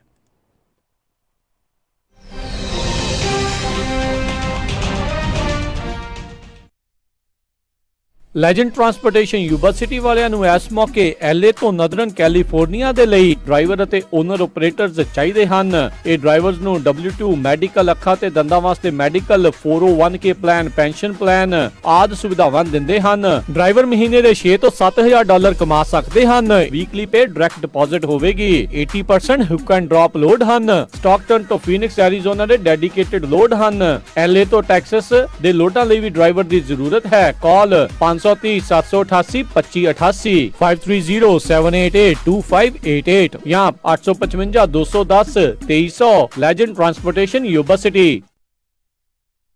ਅਮਨ, ਆਪਾਂ ਸੈਕਰਾਮੈਂਟੋ ਵਿੱਚ ਮੂਵ ਤਾਂ ਹੋ ਗਏ ਆ, ਹੁਣ ਇੱਥੇ ਆਪਾਂ ਚੰਗਾ ਜਿਹਾ ਡਾਕਟਰ ਤੇ ਫੈਮਿਲੀ ਕਲੀਨਿਕ ਵੀ ਲੱਭ ਲਈਏ। ਤੁਸੀਂ ਫਿਕਰ ਹੀ ਛੱਡ ਦਿਓ ਜੀ। ਮੇਰੀ ਫਰੈਂਡ ਰਿਤੂ ਦੀ ਕਾਲ ਆਈ ਸੀ, ਉਹਨੇ ਮੈਨੂੰ ਨੰਬਰ ਦਿੱਤਾ ਹੈ ਤੱਖਰ ਅਰਜੈਂਟ ਕੇਅਰ ਅਤੇ ਫੈਮਿਲੀ ਮੈਡੀਸਨ ਵਾਲਿਆਂ ਦਾ। ਅੱਛਾ, Takhar urgent care and family medicine, ਜਿੱਥੋਂ ਕਰਵਾ ਸਕਦੇ ਹੋ adult and child physical, DOT and naan DOT ਫਿਜ਼ੀਕਲਸ, EMPLOYMENT ਫਿਜ਼ੀਕਲਸ ਅਤੇ ਸਕੂਲ ਫਿਜ਼ੀਕਲਸ। ਇਸ ਦੇ ਨਾਲ ਹੀ EKG, blood work, urine analysis, TB testing, year irrigation ਅਤੇ ਇਨਗ੍ਰੋਨ ਟੋਨੇਲ ਰਿਮੂਵਲ। ਇਸ ਦੇ ਨਾਲ ਹੀ ਚਮੜੀ ਦੇ ਰੋਗਾਂ ਦਾ ਇਲਾਜ ਵੀ ਕਰਵਾ ਸਕਦੇ ਹੋ ਅਤੇ ਇੱਥੋਂ ਤੁਸੀਂ ਲੈ ਸਕਦੇ ਹੋ ਮੈਡੀਕਲ ਸਪਾ ਦੀਆਂ ਸਾਰੀਆਂ services, laser hair removal, fillers, wrinkles relaxers, anti-aging treatments, microdermabrasion, skin rejuvenation, fine lines, brown spots, spider veins, stretch marks ਅਤੇ acne ਅਤੇ ਹੋਰ ਵੀ ਬਹੁਤ ਕੁਝ। ਅਤੇ ਲੈ ਸਕਦੇ ਹੋ ਆਪਣੇ ਬਜਟ ਮੁਤਾਬਕ ਟ੍ਰੀਟਮੈਂਟ ਪਲਾਨ। ਵਧੇਰੇ ਜਾਣਕਾਰੀ ਲਈ ਗੱਲ ਕਰ ਸਕਦੇ ਹੋ doctor Paramjit Singh Takhar MD 9166889994 8191 Timberlake Way Suite 350 ਅਤੇ 400 Sacramento।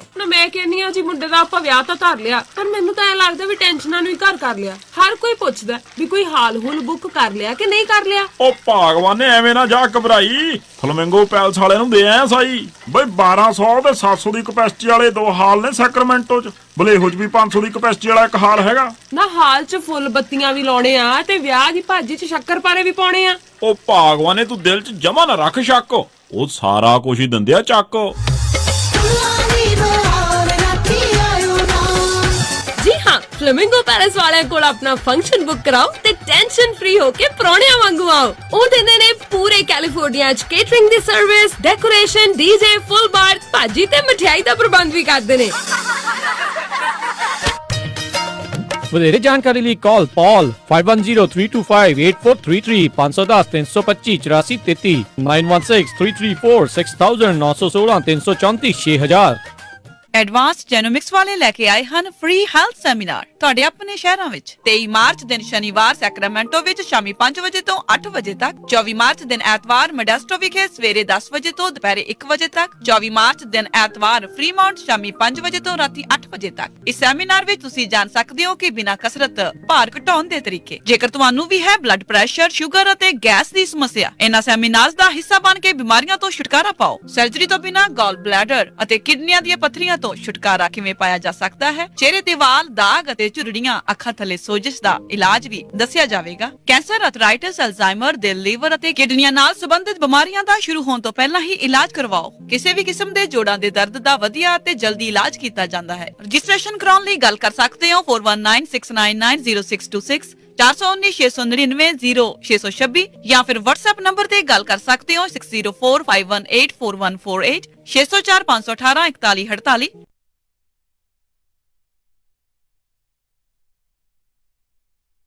ਐਲਕ ਗਰੋਵ ਦਾ ਸਭ ਤੋਂ ਵੱਡਾ grocery store India spices and music under new management, ਜਿੱਥੋਂ ਖਰੀਦ ਸਕਦੇ ਹੋ ਹਰ ਇੱਕ ਤਰ੍ਹਾਂ ਦੀ ਇੰਡੀਅਨ ਗ੍ਰੋਸਰੀ, ਤਾਜ਼ੀਆਂ ਸਬਜ਼ੀਆਂ ਤੇ ਮਸਾਲੇ ਅਤੇ ਬਰਤਨ ਵੀ ਖਰੀਦ ਸਕਦੇ ਹੋ। ਤਾਜ਼ੀਆਂ ਸਬਜ਼ੀਆਂ ਹਰ ਰੋਜ਼ ਮਿਲਦੀਆਂ ਹਨ। ਵਧੇਰੇ ਜਾਣਕਾਰੀ ਲਈ ਗੱਲ ਕਰ ਸਕਦੇ ਹੋ Pal Singh Boparai 9166911110 916-691-1110। India spices and music 9059 Bruceville road suite 100 Elk Grove. ਇਹ ਖੁੱਲੇ ਰਹਿੰਦੇ ਹਨ ਹਫਤੇ ਦੇ 7 ਦਿਨ ਸਵੇਰੇ 9 ਵਜੇ ਤੋਂ ਰਾਤੀ 9 ਵਜੇ ਤੱਕ। ਇੰਸ਼ੋਰੈਂਸ ਦੀ ਦੁਨੀਆ ਦੇ ਵਿੱਚ ਭਰੋਸੇਮੰਦ ਨਾਮ ਖਾਲਸਾ ਇੰਸ਼ੋਰੈਂਸ ਏਜੰਸੀ। ਆਪਣੇ ਕਿਸੇ ਵੀ ਤਰੀਕੇ ਦੀ insurance auto, home, commercial, life ਕਰਵਾਉਣੀ ਹੋਵੇ ਤਾਂ ਅੱਜ ਹੀ ਸੰਪਰਕ ਕਰੋ। Khalsa insurance agency 408 272 2500। 26 ਸਾਲ ਤੋਂ ਵੱਧ ਦਾ ਤਜਰਬਾ। ਕਾਲ 408 272 2500 408 272 2500। Khalsa insurance agency.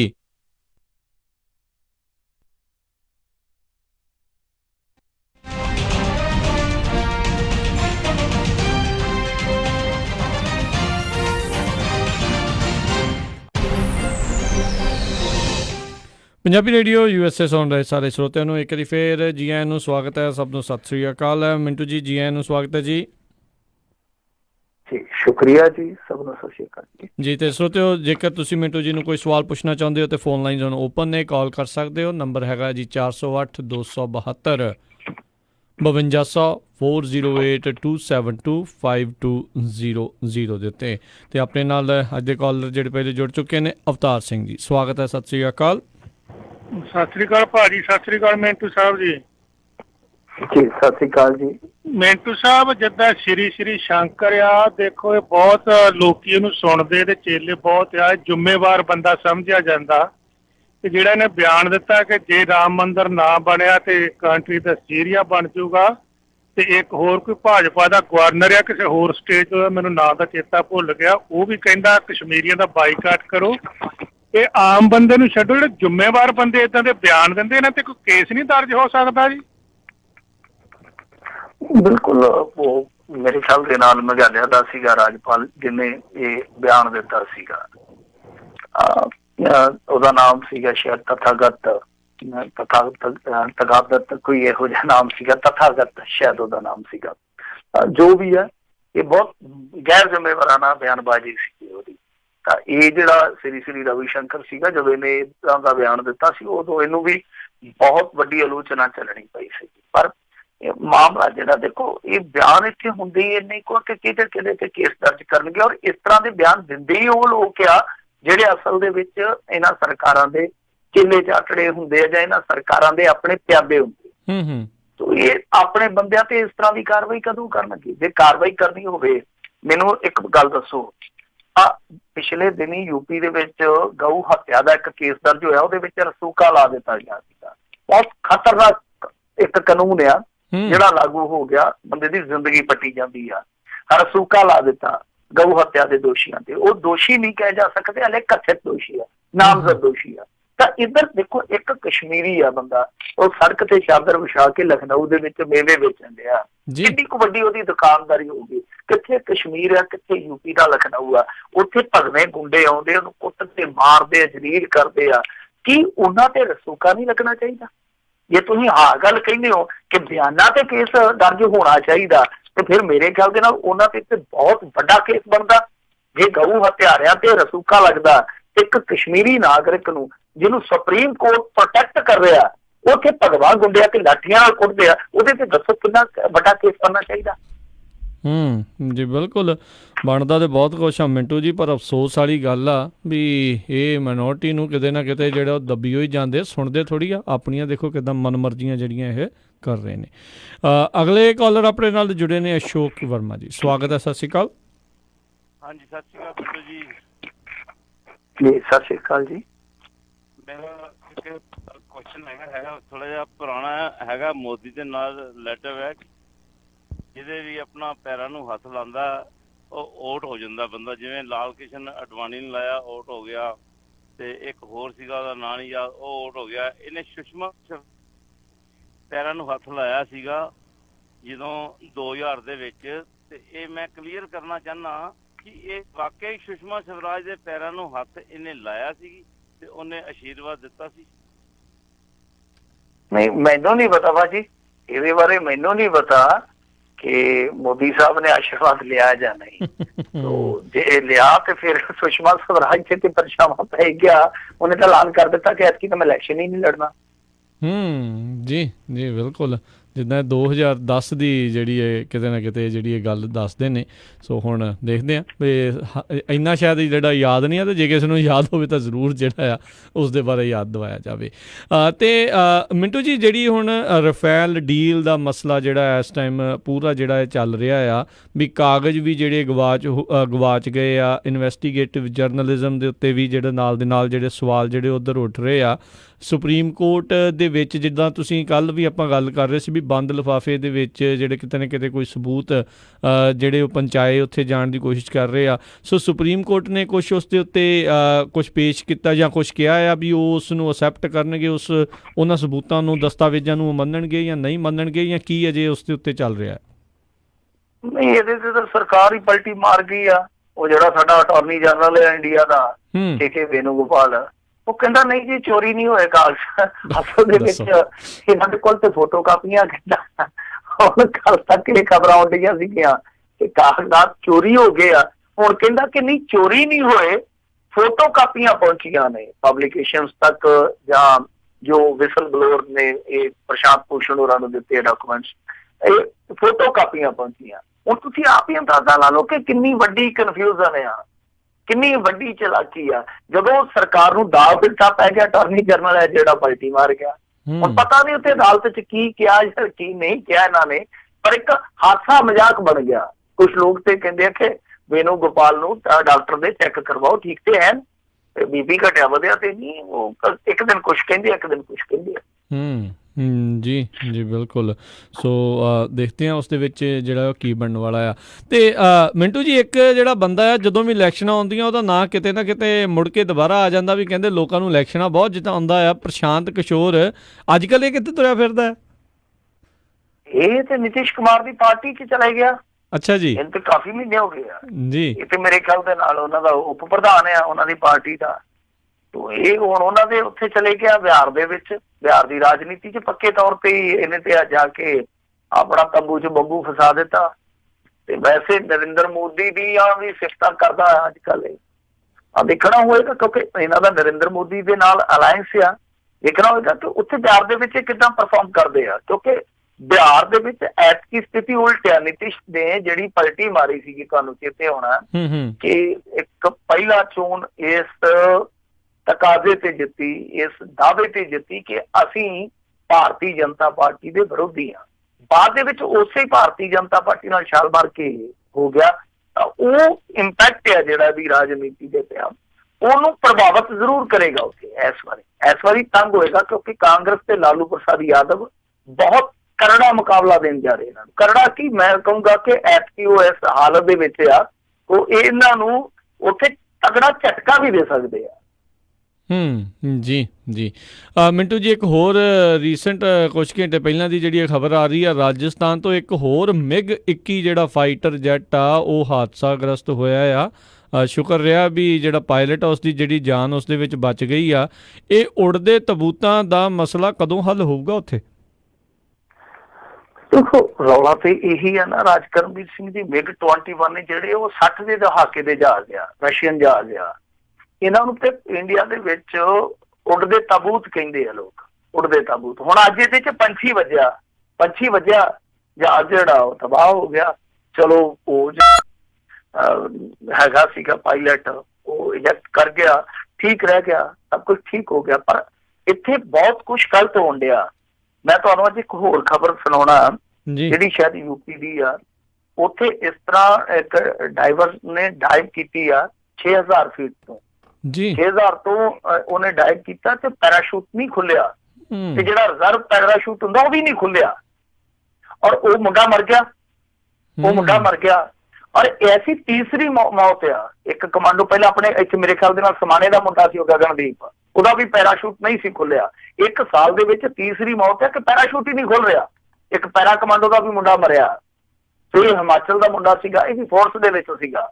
ਤੇ ਇਹ ਚੀਜ਼ ਦੇਖੋ ਨਾ ਕਿ ਇੱਧਰ ਜਿਹੜੇ ਆ ਪੈਰਾਸ਼ੂਟ ਕਿਉਂ ਨਹੀਂ ਖੁੱਲਦੇ ਪਏ, ਤਾਂ ਉਧਰ MiG-21 ਜਿਹੜੇ ਉਹ ਡਿੱਗਦੇ ਪਏ ਆ। MiG-21 ਵਾਲੀ ਸਮੱਸਿਆ ਇਹੋ ਹੀ ਆ ਕਿ ਦੇਖੋ ਜਿਹੜੇ ਇਸ ਤਰ੍ਹਾਂ ਦੇ ਰੱਖਿਆ ਵਾਲੇ ਸੌਦੇ ਹੁੰਦੇ ਆ, ਡਿਫੈਂਸ ਦੇ ਸੌਦੇ ਹੁੰਦੇ, ਹੁਣ ਜਿੱਦਾਂ ਮੈਂ ਤੁਹਾਨੂੰ ਇੱਕ ਉਦਾਹਰਨ ਦੇ ਦਿੰਦਾ। ਆ ਜਿਹੜਾ ਰਾਫੇਲ ਦਾ ਮਾਮਲਾ ਆਪਾਂ ਡੇਲੀ ਤਕਰੀਬਨ ਵਿਚਾਰਦੇ ਆ, ਡੇਲੀ ਬੇਸ ਤੇ ਇਹ ਤੁਸੀਂ ਅੰਦਾਜ਼ਾ ਲਾ ਲਓ ਕਿ ਕਾਰਗਿਲ ਦੀ ਜਦੋਂ ਲੜਾਈ ਹੋਈ ਸੀਗੀ ਉਦੋਂ MiG-21 ਬਹੁਤ ਡਿੱਗੇ, ਤਾਂ ਉਦੋਂ ਦੀ ਪ੍ਰਕਿਰਿਆ ਚੱਲਦੀ ਪਈ ਆ। ਉਦੋਂ ਇਹਨਾਂ ਨੇ ਫੈਸਲਾ ਕੀਤਾ ਸੀਗਾ ਕਿ ਅਸੀਂ ਜਹਾਜ਼ ਨਵੇਂ ਖਰੀਦਣੇ, ਜੰਗੀ ਫਾਈਟਰ। ਤਾਂ ਤੁਸੀਂ ਅੰਦਾਜ਼ਾ ਲਾ ਲਓ ਕਿ ਵਾਜਪਾਈ ਸਰਕਾਰ ਸੀ, ਫਿਰ ਮਨਮੋਹਨ ਸਰਕਾਰ ਆਈ, ਫਿਰ ਮਨਮੋਹਨ ਸਰਕਾਰ ਆਈ, ਫਿਰ ਮੋਦੀ ਸਰਕਾਰ ਆਈ, ਹੁਣ ਪਤਾ ਨਹੀਂ ਅੱਗੇ ਸਰਕਾਰ ਕਿਹਦੀ ਆਉਣੀ ਆ, ਰਾਫੇਲ ਨਹੀਂ ਆਈ। ਤਾਂ ਤੁਸੀਂ ਇਹ ਅੰਦਾਜ਼ਾ ਲਾ ਲਓ ਕਿ ਜਦੋਂ ਇਹ ਰੱਖਿਆ ਵਾਲੇ ਸੌਦੇ ਹੁੰਦੇ ਆ ਉਹਨਾਂ ਦੇ ਵਿੱਚ ਪਾਰਦਰਸ਼ਤਾ ਦੀ ਕਮੀ ਰਹਿੰਦੀ ਆ, ਦਲਾਲੀ ਸਿਸਟਮ ਆ ਵੀ ਰਹਿੰਦਾ, ਰੌਲਾ ਪੈ ਜਾਂਦਾ, ਜਿਸ ਕਰਕੇ ਜਿਹੜੇ ਅੱਜ ਦੇ ਯੁੱਗ ਦੇ ਜਿਹੜੇ ਇਸ ਤਰ੍ਹਾਂ ਜੰਗੀ ਜਹਾਜ਼ ਆ ਉਹ ਘੱਟ ਆ। ਤਾਂ MiG-21 ਉਡਾਉਣੇ ਆ ਜਿਹੜੇ, ਉਹ ਪਾਇਲਟਾਂ ਦੀ ਮਜਬੂਰੀ ਆ। ਤਾਂ ਮਜਬੂਰੀ ਦੇ ਵਿੱਚ ਇਸ ਤਰ੍ਹਾਂ ਦੇ ਹਾਦਸੇ ਫਿਰ ਜਿਹੜੇ ਆ ਉਹ ਜ਼ਾਹਰ ਜੇ ਗੱਲ ਆ ਕਿ ਹੋਣਗੇ। ਜੀ ਜੀ ਬਿਲਕੁਲ। ਤੇ ਮਿੰਟੂ ਜੀ, ਬੀਤੇ ਦਿਨੀ ਜਿਹੜਾ ਆ ਇੱਕ ਅੱਜ ਦਾ ਆਪਾਂ ਸਭ ਨੂੰ ਪਤਾ ਵੀ MiG-21 ਦੀ ਤੇ F-16 ਦੀ ਜਿਹੜੀ ਲੜਾਈ ਸਾਹਮਣੇ ਆਈ ਸੀ, ਜਿਸ 'ਚ ਅਭਿਨੰਦਨ ਦੂਜੇ ਪਾਸੇ ਪਾਕਿਸਤਾਨ ਦੇ ਵਿੱਚ ਪਹੁੰਚ ਗਿਆ ਸੀ, ਉਹਨੂੰ ਛੱਡ ਵੀ ਦਿੱਤਾ ਗਿਆ, ਬਹੁਤ ਕੁਝ ਹੋਇਆ। ਕਿਤੇ ਨਾ ਕਿਤੇ ਇੱਕ ਰਿਪੋਰਟ ਮੈਂ ਪੜ੍ਹ ਰਿਹਾ ਸੀਗਾ ਵੀ ਜਿਹੜੇ ਪਾਕਿਸਤਾਨ ਵਾਲੇ ਤੇ ਦਾਅਵਾ ਕਰ ਰਿਹਾ ਵੀ ਕਹਿੰਦੇ ਉਹਨਾਂ ਦੇ ਸਾਰੇ ਜਿਹੜੇ F-16 ਲੜਾਕੂ ਜਹਾਜ਼ ਉਹ ਪੂਰੇ ਦੇ ਪੂਰੇ ਨੇ। ਸੋ ਇਹ ਜਿਹੜੇ F-16 ਡਿੱਗ ਗਿਆ ਜਾਂ ਡਿੱਗ ਗਿਆ, ਇਸ ਦੇ ਵਿੱਚ ਫਿਰ ਕੀ ਸੱਚਾਈ ਜਿਹੜੀ ਉਹ ਹੈਗੀ ਆ? ਦੇਖੋ, ਅਮਰੀਕਾ ਨੇ ਜਿਹੜੇ F-16 ਦਿੱਤੇ ਸੀ ਇਹਨਾਂ ਨੂੰ, ਉਹ ਅੱਤਵਾਦ ਦੇ ਖਿਲਾਫ ਵਰਤਣ ਵਾਸਤੇ ਦਿੱਤੇ ਸੀ ਪਾਕਿਸਤਾਨੀਆਂ ਜੀ। ਅਮਰੀਕਾ ਵਾਲਿਆਂ ਨੇ ਜਾਂਚ ਪੜਤਾਲ ਜੇ ਕਰਨੀ ਹੋਈ ਤਾਂ ਉਹਨਾਂ ਨੇ ਹੁਣ ਤੱਕ ਕਰ ਲਈ ਹੋਣੀ ਆ, ਕਿਉਂਕਿ ਇੰਡੀਆ ਵਾਲਾ ਸਿਸਟਮ ਨਹੀਂ ਹੈਗਾ ਉਹਨਾਂ ਦਾ। ਇੱਥੇ ਜਾਂਚ ਪੜਤਾਲ ਦੇ ਨਾਂ ਤੇ ਫਿਰ ਜਾਂਚ ਪੜਤਾਲ ਕਰਨੀ ਪੈਂਦੀ ਹੈ ਕਿ ਪਹਿਲੀ ਜਾਂਚ ਪੜਤਾਲ ਕਰਨ ਭੇਜੇ ਬੰਦੇ ਕਿੱਥੇ ਗਏ ਸਾਡੇ। ਤਾਂ ਉਹਨਾਂ ਨੇ ਜਾਂਚ ਪੜਤਾਲ ਕਰ ਲਈ ਹੋਊਗੀ। ਜੇ ਮੰਨ ਲਓ ਅਮਰੀਕਾ ਇਸ ਗੱਲ ਦੀ ਪੁਸ਼ਟੀ ਕਰ ਦਿੰਦਾ, ਅਮਰੀਕਨ ਏਜੰਸੀਆਂ ਪੁਸ਼ਟੀ ਕਰ ਦਿੰਦੀਆਂ ਕਿ ਜਿੰਨੇ ਅਸੀਂ ਦਿੱਤੇ ਆ F-16 ਉਹ ਸਾਰੇ ਸਹੀ ਸਲਾਮਤ ਆ, ਤੇ ਇੰਡੀਆ ਦੀ ਬੜੀ ਖੁਸ਼ੀ ਹੋਈ। ਤਾਂ ਇਹ ਚੀਜ਼ ਤਾਂ ਹੀ ਮੰਨੀ ਜਾਊਗੀ ਜੇ ਅਮਰੀਕਾ ਇਸ ਗੱਲ ਦੀ ਪੁਸ਼ਟੀ ਕਰਦਾ ਅਧਿਕਾਰ ਤੌਰ ਤੇ, ਕਿਉਂਕਿ ਅਮਰੀਕਾ ਨੇ ਇਸ ਗੱਲ ਦੀ ਤਾਂ ਪੁਸ਼ਟੀ ਕੀਤੀ ਹੋਈ ਹੈ ਨਾ ਕਿ ਅਸੀਂ ਜਾਂਚ ਪੜਤਾਲ ਕਰ ਰਹੇ ਹਾਂ ਇਸ ਮਸਲੇ ਦੀ। ਤਾਂ ਜਾਂਚ ਪੜਤਾਲ ਦਾ ਸਿੱਟਾ ਦੇਖ ਕੇ ਚੱਲਣਗੇ, ਕਿਉਂਕਿ ਪਾਕਿਸਤਾਨ ਦੇ ਨਾਲ ਜਿੱਦਾਂ ਦੇ ਅੱਜ ਕੱਲ੍ਹ ਉਹਨਾਂ ਦੇ ਰਿਲੇਸ਼ਨ ਹੈ ਉਹ ਆਪਾਂ ਨੂੰ ਪਤਾ, ਪਰ ਇੰਡੀਆ ਦੇ ਨਾਲ ਕਿਸ ਤਰ੍ਹਾਂ ਦੇ ਰਿਲੇਸ਼ਨ ਉਹ ਆਪਾਂ ਨੂੰ ਬਿਹਤਰ ਤਰੀਕੇ ਨਾਲ ਪਤਾ। ਸੋ ਕਹਿਣ ਦਾ ਭਾਵ ਆ ਕਿ ਅਮਰੀਕਾ ਇੱਥੇ ਆਪਣੇ ਡਿਪਲੋਮੈਟਿਕ ਰਿਸ਼ਤੇ ਜ਼ਰੂਰ ਦੇਖੂਗਾ, ਕਿਉਂਕਿ ਜੇ ਉਹ ਪੁਸ਼ਟੀ ਕਰ ਦਿੰਦੇ ਆ ਕਿ F-16 ਪੂਰੇ ਆ, ਕੋਈ ਨਹੀਂ ਡਿੱਗਿਆ ਤੇ ਨਾ ਹੀ ਇਹਨਾਂ ਨੇ ਉਡਾਇਆ, ਨਾ ਹੀ ਉਹ ਇੰਡੀਆ ਦੀ ਹੱਦ 'ਚ ਦਾਖਲ ਹੋਇਆ, ਤਾਂ ਫਿਰ ਤੁਸੀਂ ਇਹ ਸਮਝ ਲਓ ਕਿ ਮੋਦੀ ਸਰਕਾਰ ਦੀ ਜਿਹੜੀ ਮਿੱਟੀ ਅੱਗੇ ਬਹੁਤ ਪਲੀਤ ਹੋਣ ਡਈ ਆ, ਉਹ ਕਿੰਨੇ ਵੱਡੇ ਪੱਧਰ ਤੇ ਹੋਰ ਜ਼ਿਆਦਾ ਹੋਊਗੀ। ਜੀ ਜੀ ਜੀ। ਅਗਲੀ ਜਿਹੜੀ ਆਪਾਂ ਮਿੰਟੂ ਜੀ ਇੱਕ ਹੋਰ ਜਿਹੜੇ ਖਾਸ ਕਰਕੇ ਇਸ ਬਿਆਨ ਦੇ ਉੱਤੇ ਚਰਚਾ ਕਰਨਾ ਜਿਹੜਾ ਬਹੁਤ ਜ਼ਰੂਰੀ ਆ, ਬਣਦਾ ਵੀ ਆ। ਮੋਦੀ ਹੁਣਾਂ ਨੇ ਪਿਛਲੇ ਦਿਨੀ ਬਿਆਨ ਦਿੱਤਾ ਸੀਗਾ, ਕਹਿੰਦੇ ਨਵਾਂ ਰਿਵਾਜ ਪੈ ਗਿਆ ਆ, ਸਰਕਾਰ ਦੇ ਕੋਲੋਂ ਸਵਾਲ ਜਿਹੜੇ ਬਹੁਤ ਪੁੱਛੇ ਜਾ ਰਹੇ ਆ। ਫਿਰ ਇਹ ਜਿਹੜੇ ਲੋਕ ਆ ਸਵਾਲ ਫਿਰ ਕਿਸ ਨੂੰ ਪੁੱਛਣ? ਇਹ ਚਾਈਨਾ ਵਾਲਿਆਂ ਨੂੰ ਪੁੱਛਣ, ਪਾਕਿਸਤਾਨ ਨੂੰ ਪੁੱਛਣ, ਰਸ਼ੀਆ ਨੂੰ ਪੁੱਛਣ, ਕਿਹਨੂੰ ਪੁੱਛਣ ਵੀ ਭਾਰਤੀ ਸਰਕਾਰ ਕੀ ਕਰਦੀ ਹੈ?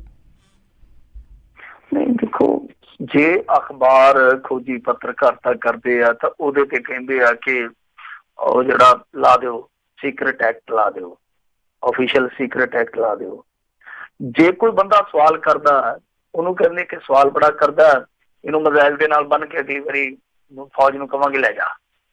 ਫਿਰ ਇੱਥੋਂ ਤੱਕ ਕਿ ਕੱਲ ਯੂਪੀ ਦੇ ਵਿੱਚ ਇੱਕ ਟੈਲੀਵਿਜ਼ਨ ਡਿਬੇਟ ਚੱਲਦਾ ਪਿਆ ਸੀ ਕਿਸੇ ਪਾਰਕ ਦੇ ਵਿੱਚ। ਅੱਜ ਕੱਲ੍ਹ ਟੈਲੀਵਿਜ਼ਨ ਚੈਨਲ ਵੀ ਜਿਹੜੇ ਆ ਉਹ ਕਾਫੀ ਤੇਜ਼ ਹੋ ਜਾਂਦੇ ਜਦੋਂ ਇਲੈਕਸ਼ਨ ਆਉਂਦਾ। ਉਹ ਕਿਸੇ ਪਾਰਕ ਦੇ ਵਿੱਚ ਜਾ ਕੇ ਇੱਕ ਬਹਿਸ ਕਰਵਾ ਰਹੇ ਸੀਗੇ, ਓਪੀਨੀਅਨ ਜਾਣ ਰਹੇ ਸੀਗੇ। ਉੱਥੇ ਕਿਸੇ ਮੁੰਡੇ ਨੇ ਆਪਣੇ ਓਪੀਨੀਅਨ ਦੇ ਵਿੱਚ ਇਹ ਗੱਲ ਕਹਿ ਦਿੱਤੀ ਕਿ ਇਹਨਾਂ ਦੀ ਕਾਰਕਰਦਗੀ ਜਿਹੜੀ ਆ ਭਾਜਪਾ ਵਾਲਿਆਂ ਦੀ ਬੇਰੁਜ਼ਗਾਰੀ ਦੇ ਮੁੱਦੇ ਤੇ ਬਹੁਤ ਘਟੀਆ ਰਹੀ ਹੈ। ਤੇ ਬਸ ਇੰਨੀ ਗੱਲ ਕਹਿਣ ਦੀ ਦੇਰ ਸੀਗੀ ਤੇ ਉੱਥੇ ਜਿਹੜੇ ਭਾਜਪਾ ਵਾਲੇ ਸੀਗੇ ਉਹਨਾਂ ਦਾ ਰਾਸ਼ਟਰਵਾਦ ਆ ਜਿਹੜਾ ਉਹ ਵੱਧ ਗਿਆ। ਰਾਸ਼ਟਰਵਾਦ ਜਿਹੜਾ ਉਹ ਸਿਰ ਨੂੰ ਚੜ ਗਿਆ, ਉਹ ਜਨੂਨੀ ਹੋ ਗਏ। ਉਹਨਾਂ ਨੇ ਉਹੀ ਮੁੰਡਾ ਉੱਥੇ ਢਾ ਲਿਆ, ਉਹਨੂੰ ਇੰਨਾ ਕੁੱਟਿਆ ਕਿ ਛੱਡੋ ਗੱਲ। ਹੁਣ ਉਸ ਮੁੰਡੇ ਨੇ ਗਲਤ ਕੀ ਕਿਹਾ? 2 ਦਿਨ ਪਹਿਲਾਂ ਇੱਥੇ ਇੱਕ ਰਿਪੋਰਟ ਆਈ ਆ centre for monitoring Indian economy ਦੀ, ਉਹਦੇ ਵਿੱਚ ਉਹਨਾਂ ਨੇ ਕਿਹਾ ਕਿ 7.2% ਦੀ ਬੇਰੁਜ਼ਗਾਰੀ ਦਰ ਆ। ਉਸ ਮੁੰਡੇ ਨੇ ਸਵਾਲ ਚੁੱਕਿਆ ਤੇ ਉਹਨਾਂ ਨੇ ਉਹਨੂੰ ਚੁੱਕ ਕੇ ਢਾਲਿਆ। ਤੁਸੀਂ ਕੀ ਕਰੋਗੇ? ਇੱਥੇ ਸਵਾਲ ਪੁੱਛਣ ਵਾਲੇ ਨੂੰ ਤੇ ਕਹਿ ਦਿੰਦੇ ਆ ਕਿ ਤੂੰ ਦੇਸ਼ ਧਰੋਹੀ ਆ। ਇਹ ਤੇ ਬਹੁਤ ਮਾੜੀ ਗੱਲ ਹੈ, ਮਾੜੀ ਫਿਰਤ ਆ।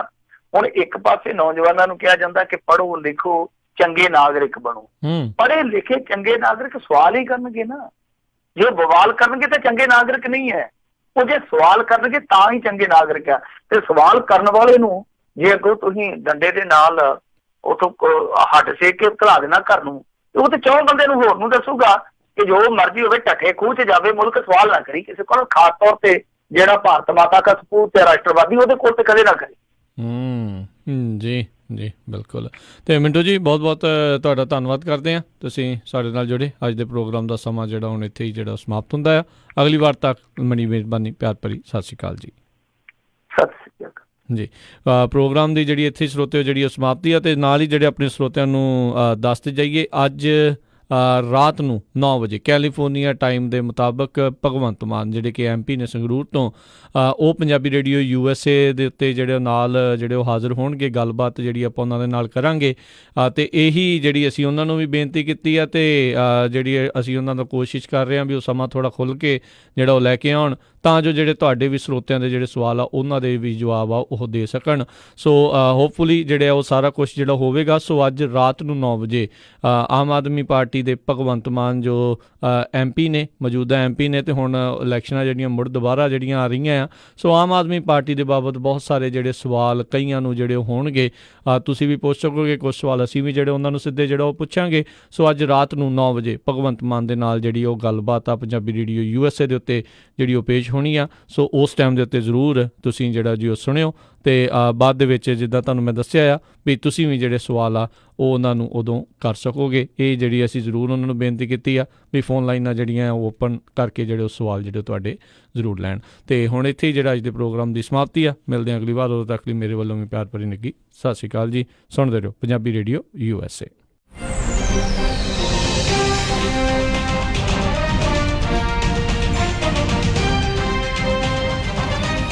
ਤੁਸੀਂ ਸੁਣ ਰਹੇ ਹੋ Punjabi radio USA, KOBO, Yuba City 1450 AM, KIID Sacramento 1470